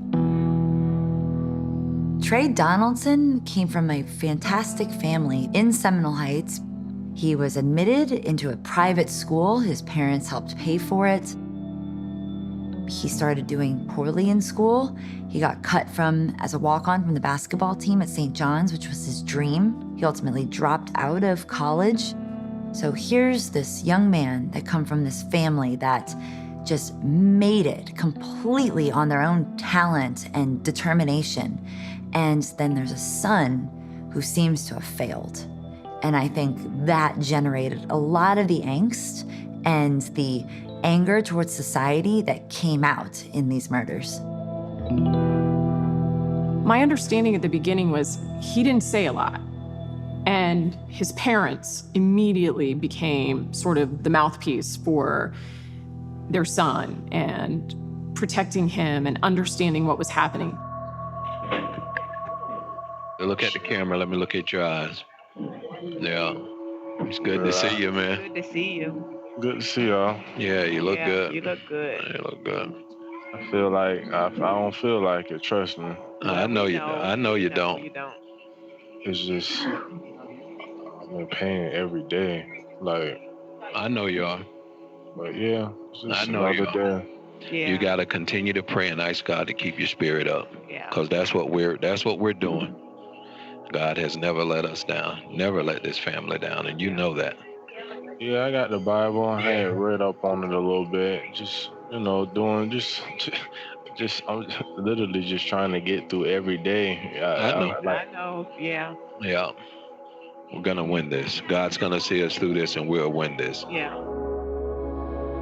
They were trying to be good parents. They were also trying to be cooperative with police until it seemed like maybe their son was going to be charged and receive the death penalty. And these parents just could not imagine providing evidence that was going to help sign the death warrant for their son. So they would rather have been charged with contempt for not helping police, which they were.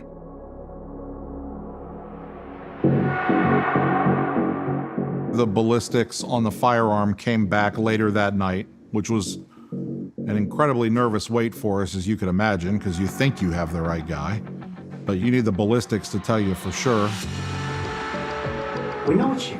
Trey, we've got a picture of your face in this video. Trey. Do you see it? For everybody that is listening, more importantly, the 4 families, can you please tell us why? I just don't know anything else to say. I just want to, talk to my attorney or talk to who I need to talk to. Okay. All right.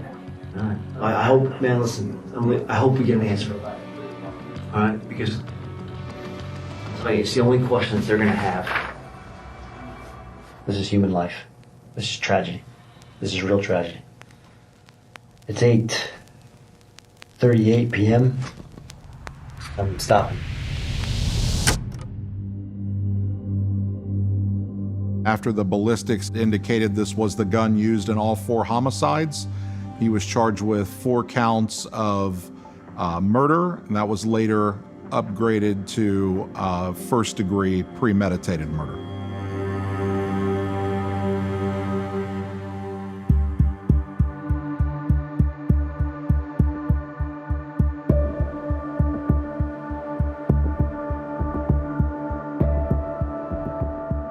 As the prosecution's case against Donaldson reached its conclusion, the state of Florida confirmed they would be seeking the death penalty.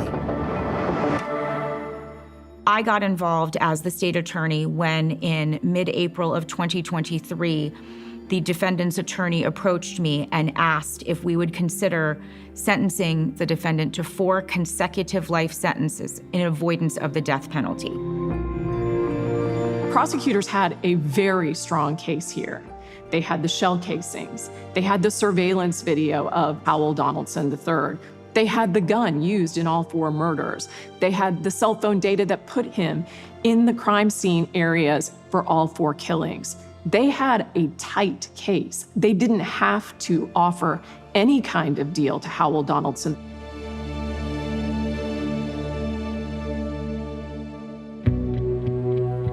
We spoke to each family member and we asked them how they felt about the defendant entering pleas to 4 consecutive life sentences instead of getting the death penalty. The death penalty is not a guarantee because that's a decision that's made by a jury.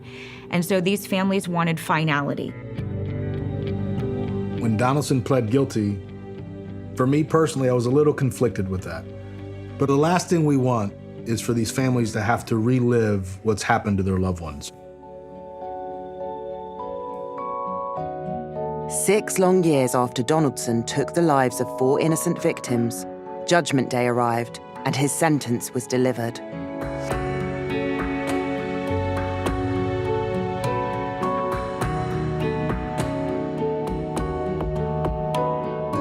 During the sentencing hearing, Mr. Donaldson, sitting at this table over here, did not appear to show any remorse other than entering a guilty plea and admitting his guilt.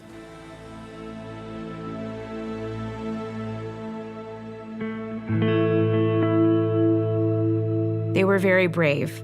They were also very tired. They had been living through this for 6 years. Not only had they lost their loved ones, but they lived through the judicial process, which can often take a very long time.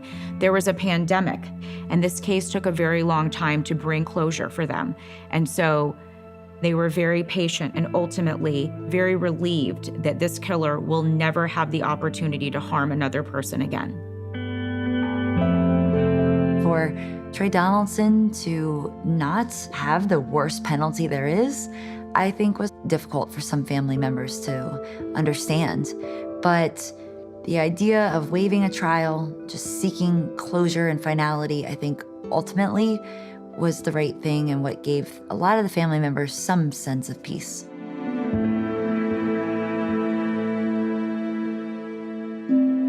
I hope there's a day that myself or Captain Stout or somebody can sit down in front of him and do an interview with him, and we can get down to the truth as to exactly why he did what he did to these 4 innocent people.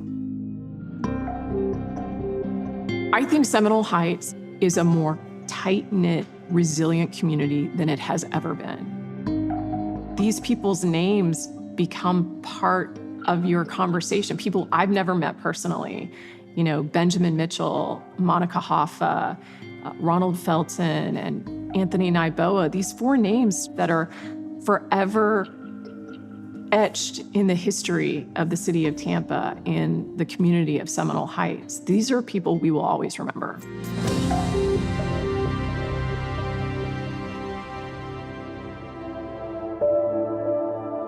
It has an impact in your personal life. It does consume you. It's something you'll never forget. He's a monster that we were able to take off the street. Unfortunately, he took 4 lives before we caught him. Thankfully, we caught him before he killed more.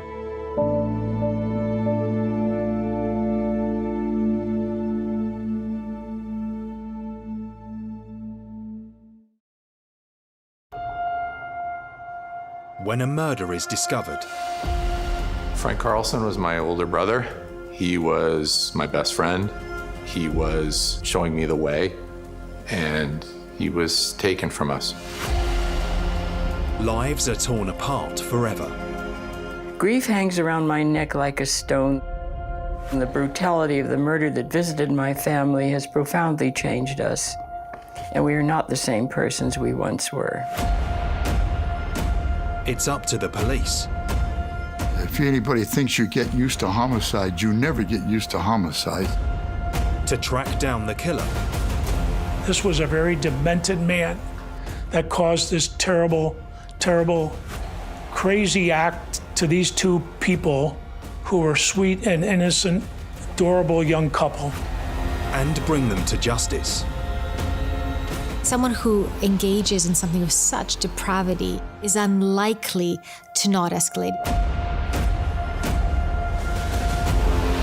Meet the murder detectives.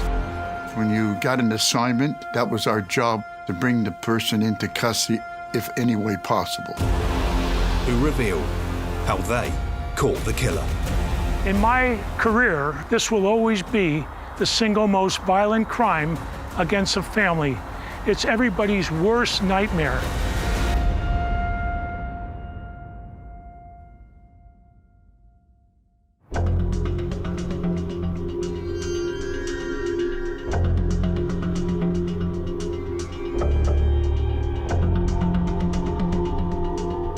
Good people have horrible things happen to them.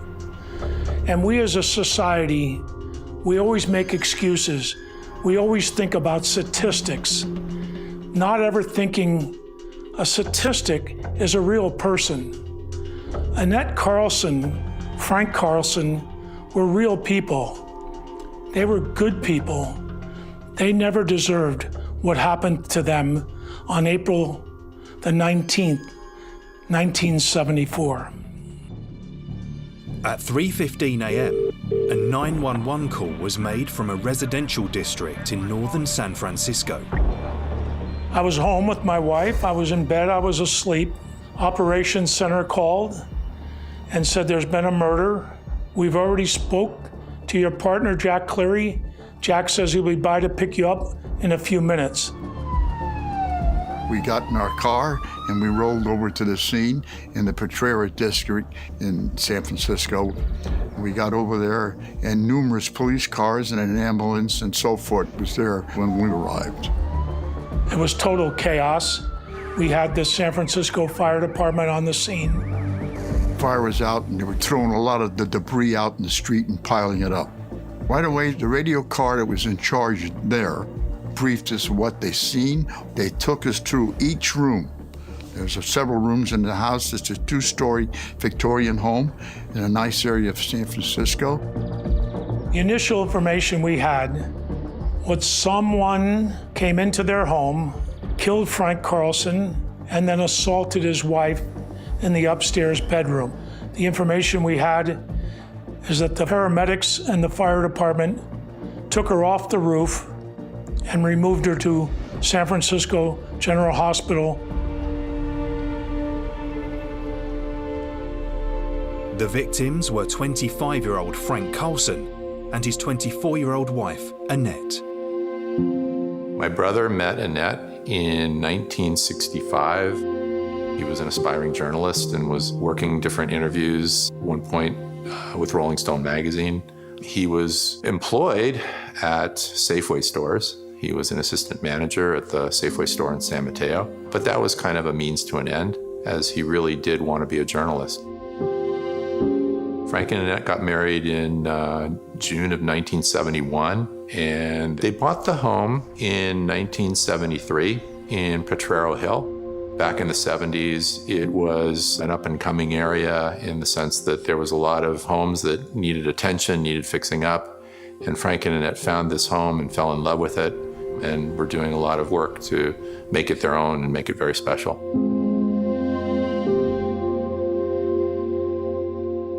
April 19th, 1974, I'll never forget that day. I was 16 years old. I had a clock radio next to my bed, and it would go off usually around 6:30 as I would get ready to go to school. And I heard my mother scream from my parents' bedroom. My father had already gone to work, so he'd left the house. And it turned out that my mom was taking a shower, getting ready for her day, going to her job. And she heard on the local news radio station about this horrible crime. So I immediately went into the bedroom and found her crouched next to the telephone. She was calling the police to try to find out what happened. The notion that Frank's family found out about his death on the radio is shocking today. You can imagine how blindsided his family must have felt with this information. I'm assuming this is something that the family still live with today, that kind of trauma, that kind of realization where you've almost, looking at yourself in the third person standing outside. I think that would have hugely impacted them and their ability to process this horrific event. Detectives Frank Falzon and Jack Cleary were trying to unravel the gruesome crime scene. When I saw Frank Carlson, all I could see was a shattered head. His face was buried down in the carpet, and there was a burn spot in the carpet, and there was coins strewn all over. There was a potted plant that was turned upside down. There was a chopping block that had the corner knocked off of it. I saw a hammer, and the claw had been knocked off the hammer. All these instruments were used on Frank Carlson, who was tied to a chair with an electrical cord. I think given the state of Frank Carlson's body, the police weren't looking for sort of a run-of-the-mill argument that went wrong, someone who was just generally aggressive. This was someone who had clear psychopathy. This was someone who took joy and pleasure in inflicting the worst possible kind of pain. This was almost artfully done in terms of its depravity. The detectives needed to speak to Frank's wife, Annette. She wasn't just a victim, she was also a crucial witness. I went over to San Francisco General Hospital. I'll never forget, when I arrived there, I'm looking for help. And then the doctor comes out. You're not going to believe your eyes when you see Annette Carlson. He says she's probably not going to live, but she wants to talk to the police. I'd like to have you scrub up. We'll put you in gloves, put a mask on you, a cap and gown, and he says, I'm bringing you into the operating room with me. Stuff like this doesn't happen. This was surreal. I was led into the operating room, and all I could see was these pieces of flesh pulled out. I'd say at least 12 wounds, and she had multiple fractures on her body, and all she kept saying is, I want to help you. I want to help you. When Frank was at the hospital, I went to the scene to look at anything. There was a lot of blood around. Near the cabinet that held the paint and his tools to work around the house was a footprint in blood. And it looked like an army-type boot with big open cleats in the bottom of the shoe. And it was a good heel print, a very good heel print, and nice and clear. So the lab came out and photographed it and protected that scene. With the investigation underway, Frank's family were beginning to learn the details of what had happened. Our house was kind of a state of confusion. Everyone was just shocked beyond words because it was such an atrocious, horrible crime. It's the kind of thing that you think only happens to other people, or it happens in a movie or in a book. It doesn't happen in real life. And everyone who was there had the same sort of response. You can't even believe it. Early that morning, I met with Betty Carlson, Frank's mother, one dynamic woman. She was shocked that she heard about her son's death on a news broadcast. They were very apologetic about the fact that they had not been able to reach us with the news. The crime happened over the course of a night, so when the police were made aware and the calls went out, you've got people listening to the radio, press correspondents, radio stations, so they immediately went to the scene of the crime and reported from it. I felt disheartened. I can only imagine the love of a mother. Betty Carlson had a tremendous love for her son, Frank. I can only imagine how that broke her heart. It is impossible to tell you how many times a day he is in our thoughts and always in our prayers. We look back on the events of April 19th, 1974, with horror and despair. I will never be over it. Frank and Jack were starting to build up a fuller picture of the events of the early hours of the morning on the 19th of April. What happened was an individual decided he wanted to rape, he wanted to rob, and he wanted to murder. And he entered the home of the Carlsons. From the hospital, Annette had told them everything she could. She gave it to us in detail, A to Z. She did not miss anything. She said how he was tied up, where he was tied up, and the lock on the door where he locked it, took the key, turned the stereo up. So once Frank is tied to the chair, this sick individual takes the hammer and starts to hit Frank over the head. He just kept smashing Frank's head until Frank fell over onto the floor, dead. And Annette was witnessing all of this. The suspect then orders Annette upstairs, and he rapes her for 3 hours. All she wants to do is live. This suspect laughs and he says, "I can't let you live. You know who I am." She says, "I don't know you. I don't know you." She says she faked like she was dead. He takes her wrist, slices her wrist. He then goes downstairs, gets paint thinner, pours it around her, pours it around her husband, sets the house on fire, and walks out.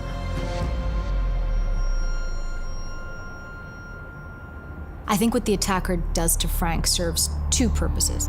I think ultimately he wanted to incapacitate him so he could sexually assault and horribly rape Annette. But I think he also wanted to send the message to Annette that this was going to be horrible. So he was setting the scene for her. Sexual offenders oftentimes get off on the pain and the fear that they inflict. So I think it was this performative cat and mouse sort of game that he was playing in order to heighten the fear that Annette and Frank felt. This was probably one of the most shocking cases in my 22-year career working homicide. It's everybody's worst nightmare that a crazed individual will enter your home and destroy everything that you love and care for. The suspect was somebody that we had to catch, and we had to get off the street very quickly.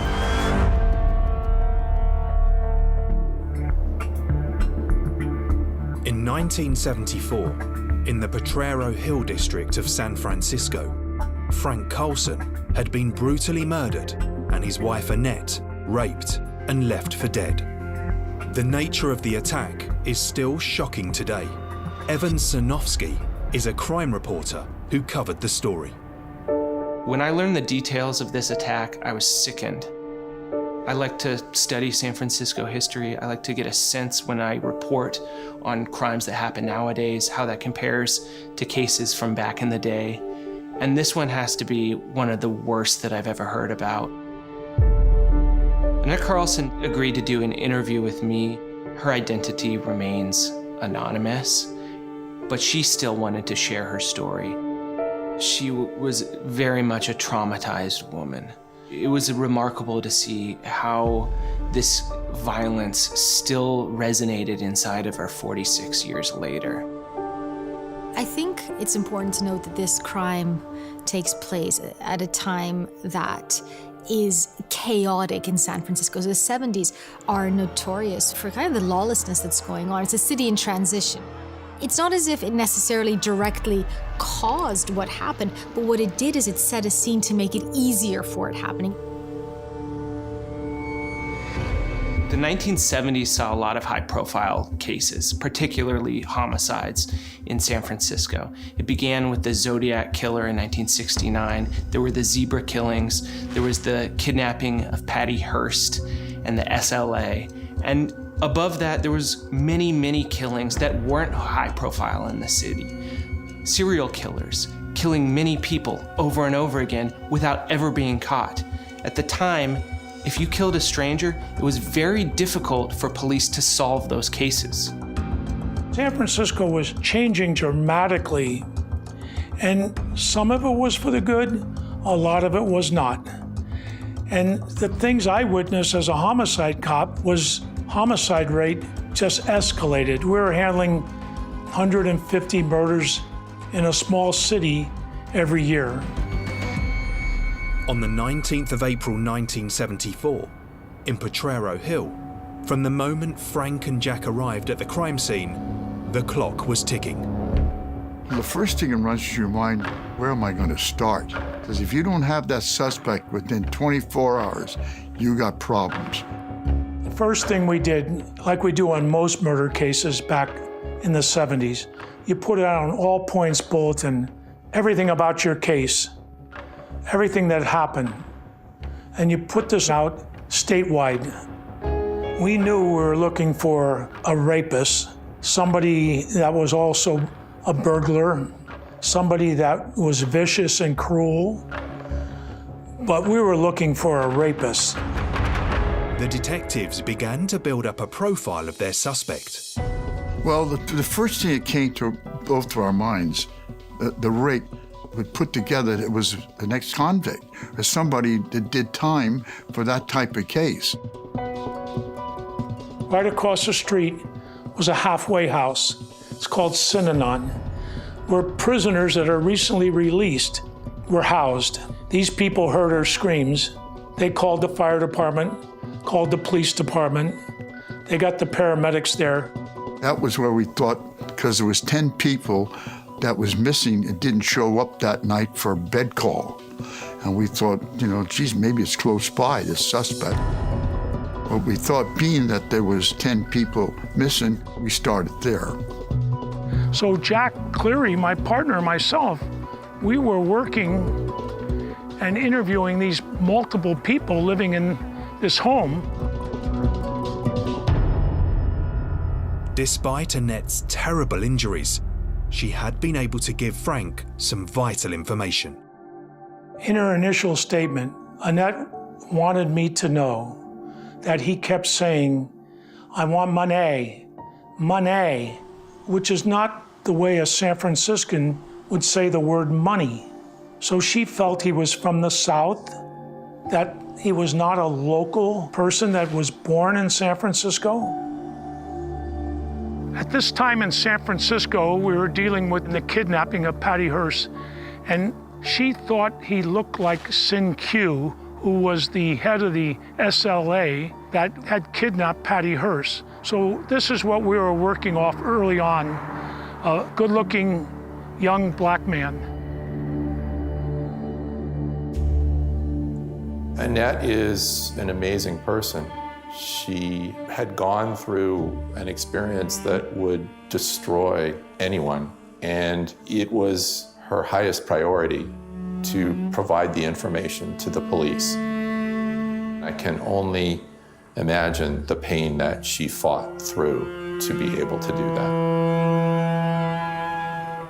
So her need to kind of hold this man accountable, give as much as she could, would have maybe been a way of taking back a little bit of control. She'd spent hours with all of her control stripped away. She'd spent hours thinking she was going to die. What's going on in her mind, I think at that point, is how do I get something out of this, assert some control, do something for Frank, do something to ensure that this monster that did this is going to pay. Even with Annette's eyewitness account of the crime, the investigation was proving to be difficult, as Frank realised the residents of the halfway house had been the ones to go to her rescue. The people from Synanon ended up being heroes and not suspects. The people from Synanon got the help that Annette needed and probably saved her life. It's a lot easier for detectives to solve cases today than it was in the 1970s. There's so much more technology and so many more tools at their disposal.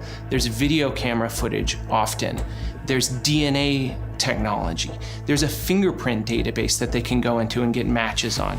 None of that was available back in the 1970s. The only way to really solve crimes back then was have an eyewitness or some kind of smoking gun. We were knocking on doors, we were bringing people in, we were taking on informants, we were trying to find out who could do something this deranged. We followed up on everything possible. Crimes that happened months back, checked everybody out, checked out with other police departments, checked out with any rapes in the California Bay Area, see if they had any similar circumstances, and nothing even came close. But then, I'll tell you, we got to the point that Frank and I said, we're at the end of this thing, because we were getting pressure. Our bosses, our captains, our chiefs, they wanted answers. We wanted answers. And that family wanted answers, and they were entitled to an answer. As the police struggled with the investigation, Frank's family were coming to terms with their loss.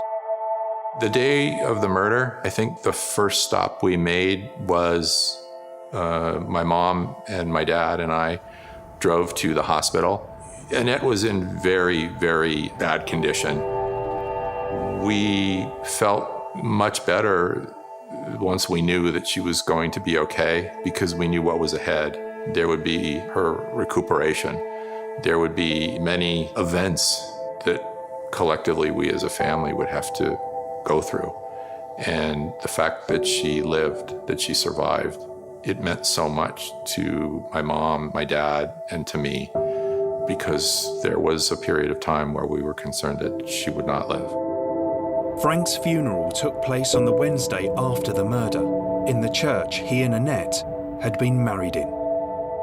The church was full very quickly, and they had to accommodate the overflow crowds in the courtyard outside with speakers so people could hear what was going on. There had to have been 400 or 500 people at the funeral. Annette was unable to go to her husband's funeral as her injuries were still too severe, but she continued to help the investigation from her hospital bed. She gave a very good description of him, a very good facial description. And we had a very good man in the San Francisco Police Department that was attached to the homicide detail, and we asked him to go out and talk to her and take his time with it and see if he could come up with a drawing. It was amazing for me to watch the artist working with Annette, because Annette would make changes after changes after changes until she felt she had it right. As the attacker left Annette for dead in the burning house, he had also grabbed some jewelry from her dressing table. I'll never forget Annette's father looking at me, saying, I want to help my daughter, I want to help you. How can I help you? And I spoke to him, nice man, and I come to find out he was this artist, mechanical engineer. It was his mother's jewelry that was taken. He knew those pieces of jewelry as well as Annette. So I asked him, would you mind drawing the pieces that were stolen? After that, we came up with an informational bulletin. This bulletin had the sketch, everything about the crime, and on the backside was the artist's rendition by Annette's father of all the stolen pieces of jewelry. We disclosed the information on May 8th and May 9th to both the Chronicle and Examiner newspapers in San Francisco, asking for help. Finally, the detectives got their first credible lead. I received a phone call in the office. It was a jeweler who identified himself, and he says, Inspector, I cut out your article in today's paper, and I put it by my workstation, and I think right now I'm working on the ring that you're looking for. I said, I'll be right there. It was like the world opened up to you. Believe me, I'm here going day and night with nothing. Then all of a sudden you hit a jackpot.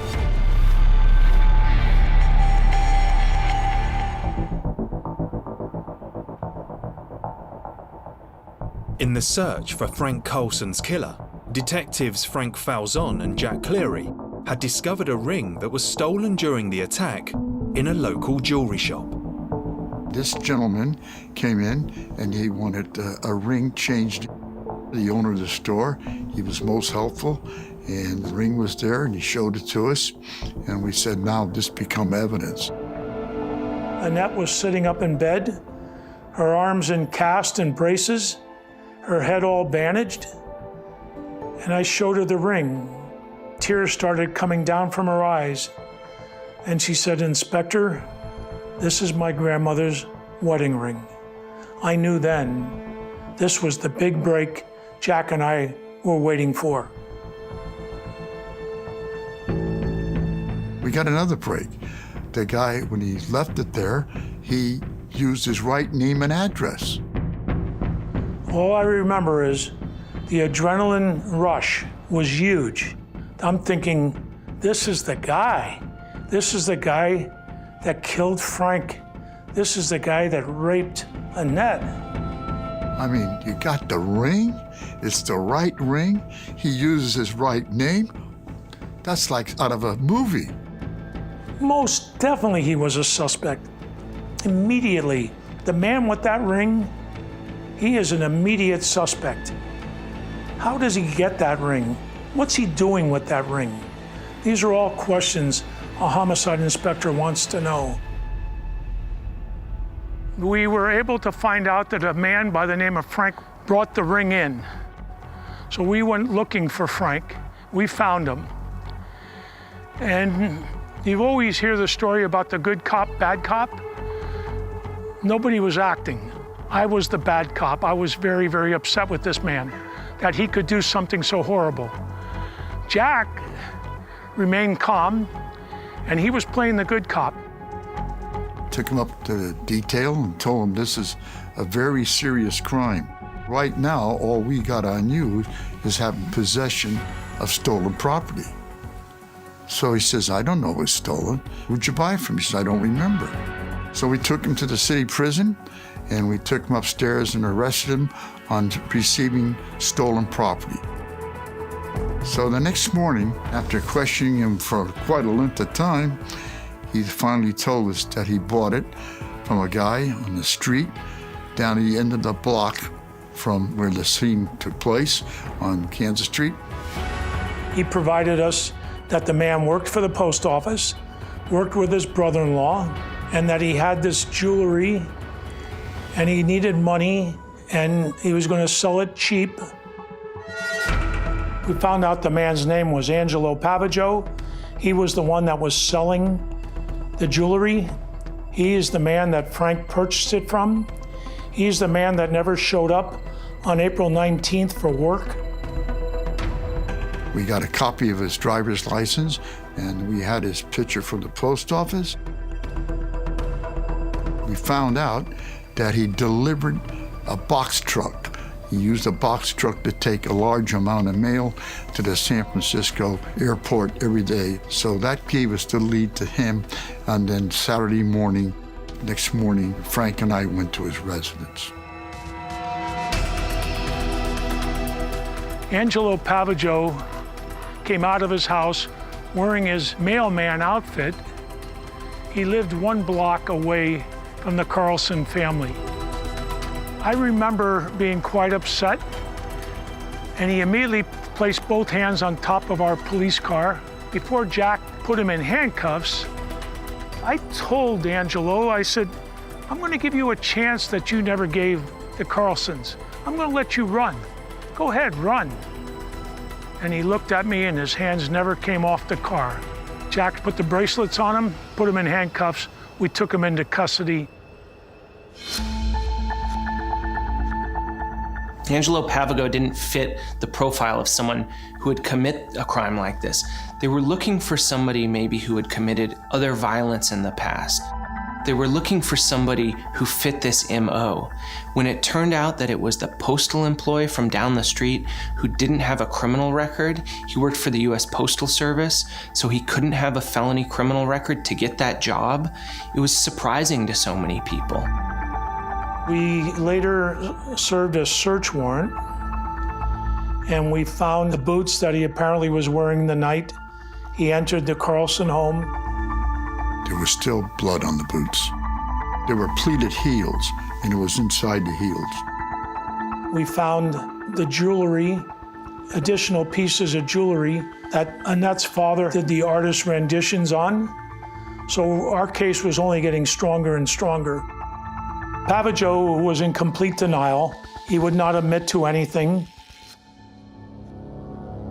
So one of the things that we know about stranger murders is that they usually kind of are done by people who have an affinity towards violence. So we see that in their past, in their relationships, perhaps in previous crimes. Usually we're speaking about a serious form of antisocial behavior, whether it's sociopathy or psychopathy.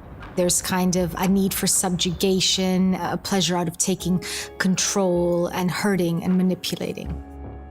Every part of the story up until the point that he gets caught speaks to like a real sense of narcissism.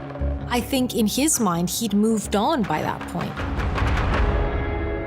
As soon as the suspect was in custody, the family were notified.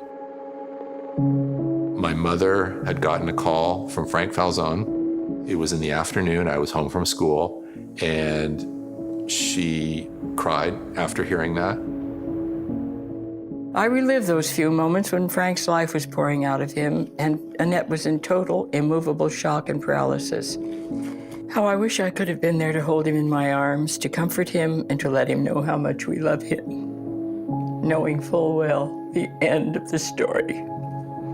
My outrage against these unspeakable crimes remains an integral part of my life.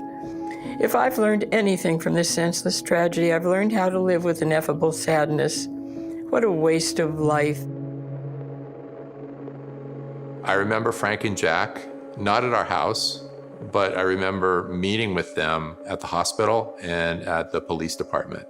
They were very nice and extremely considerate to a very sad 16-year-old boy. And I will always, always love them for that. For Frank, though, the job was far from over. I was sitting in the office thinking, what more could we do to make this a tighter case? Because Angelo did not confess. When you're arrested, all the property that you have on you, the police officers log it, book it into evidence, property clerk's office. So I signed all that out, and I went through every piece meticulously, looking for something, not knowing what I might find. And what I found was a little black address book with a bunch of names, a bunch of phone numbers. I started calling those phone numbers. The third or fourth number I called was the woman known as Lucinda. And Lucinda said, I knew you were gonna find out about me. I've been afraid to call. Please come and see me. I have information I want to tell you. Lucinda revealed that she had encountered Angelo Pavageau on the night of the murder. What we realized that happened was around 11 o'clock. He was at Lucinda's house, and while he was there, he told Lucinda he was going to rape her. She says, you're not going to rape me. He said, oh, yes, I am. He took out a knife. The knife had a broken tip. And so she reached in her drawer and came out with a big butcher knife. She says, you want to rape me? I'll cut you to pieces. So he leaves there just around 11 o'clock. According to Annette, minutes later, a man is climbing into her window with a knife that has a broken tip. He had to walk by Annette's house to get home. And that's when he jumps up on the roof, climbs into the window. So having Lucinda was a key part of the case because it gives us a path and what he was after. He was after sex, he was after rape. In her initial statement, Annette wanted me to know that he kept saying, you know who I am. Well, in the end, he was her mailman. He knew her, but she never paid attention to him. The next stage of the investigation was to see if Annette could positively ID their number one suspect. Annette Carlson described having multiple broken bones, broken arms, broken fingers, cuts on her head, cuts on her wrist. She was brought in to the police station in that really injured state and told me that she looked at the lineup and knew exactly who her killer was before even hearing him mention a word. Jack Cleary, I remember, ran the lineup. I sat in the audience with Annette Carlson. I said, number one man, please step out. I got one question to ask you. And the question was, repeat after me, I want your money. So the man said, I want your money. Now, the number three man asked him the same thing. I want you to repeat after me, I want your money. And he said, I want your money. Only one of the six said, I want money, and that was Angelo Pavageau.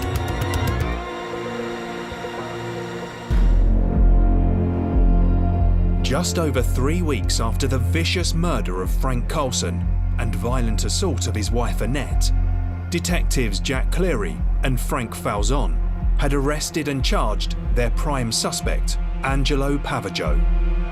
The main points in a case, any case, is usually direct evidence, eyewitness testimony, circumstantial evidence, physical evidence.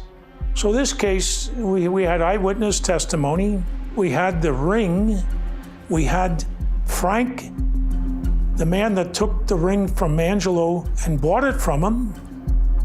This was a very, very solid case. It was incredibly unnerving for Annette Carlson to learn that her husband's killer and her torturer rapist had lived just down the block from them and likely had watched them and seen them for a long time before this crime ever happened. In August 1974, the trial began. My parents did not attend the trial, but we did have people attending it on their behalf who paid attention and took notes. We also had the opportunity to hear from the witnesses.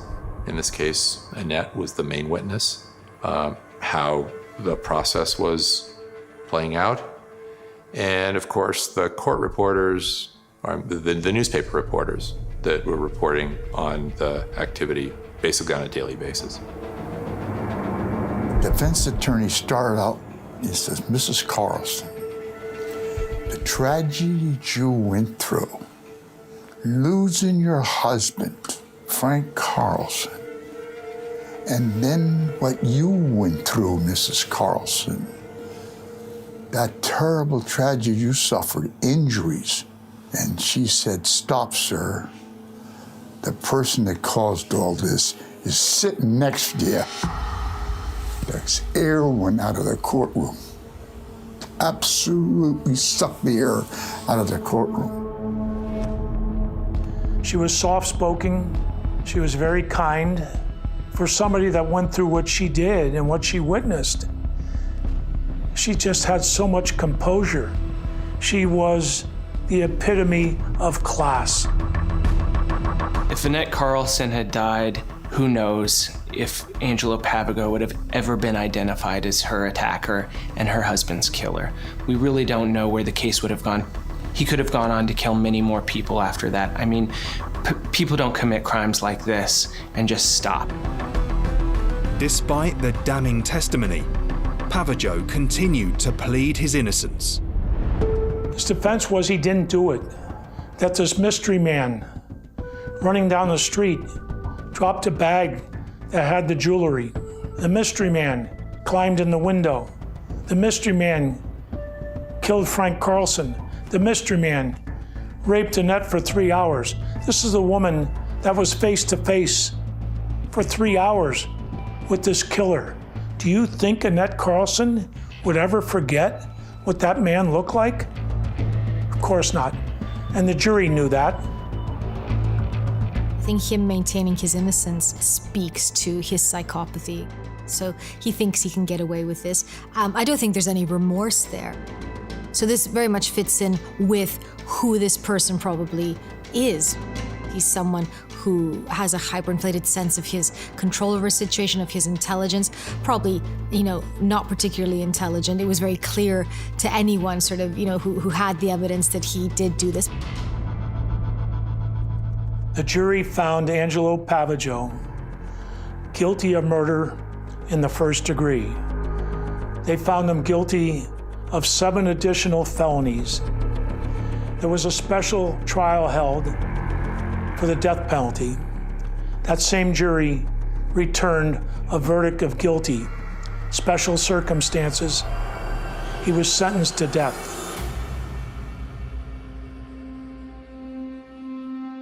When the verdict was announced, I think my parents breathed a certain sigh of relief because, like I did, we thought that would kind of remove us from the process and we would be able to continue healing and we wouldn't have to deal with the problem anymore. And that's not what happened. The Supreme Court ruled that the death penalty was unconstitutional in the United States in 1976. So every case that was pending, everybody who was on death row was taken off death row and given the next biggest sentence that was available at the time, which was life with parole. We now have what's called LWOP, or life without parole.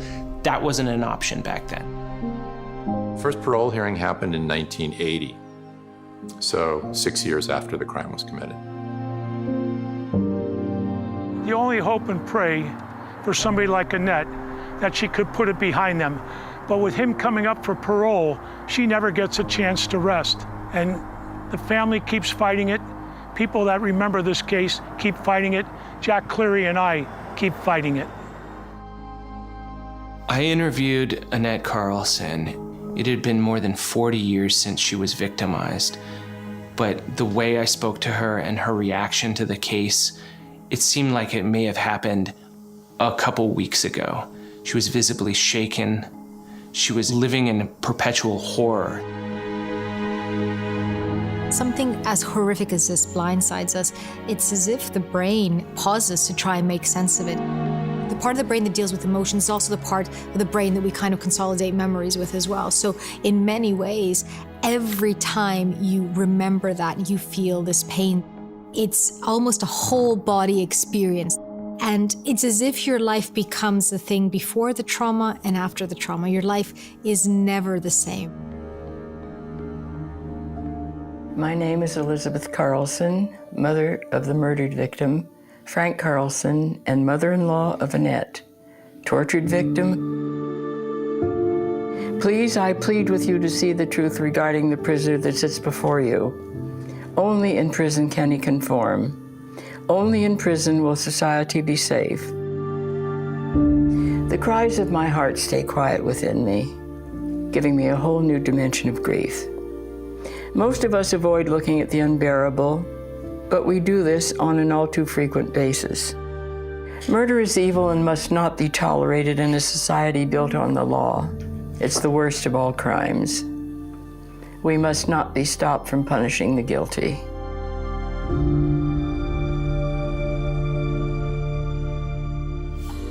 He'll be up for parole again in a couple of years. He'll be up again. He'll never quit to the day he dies. He belongs in there the rest of his life.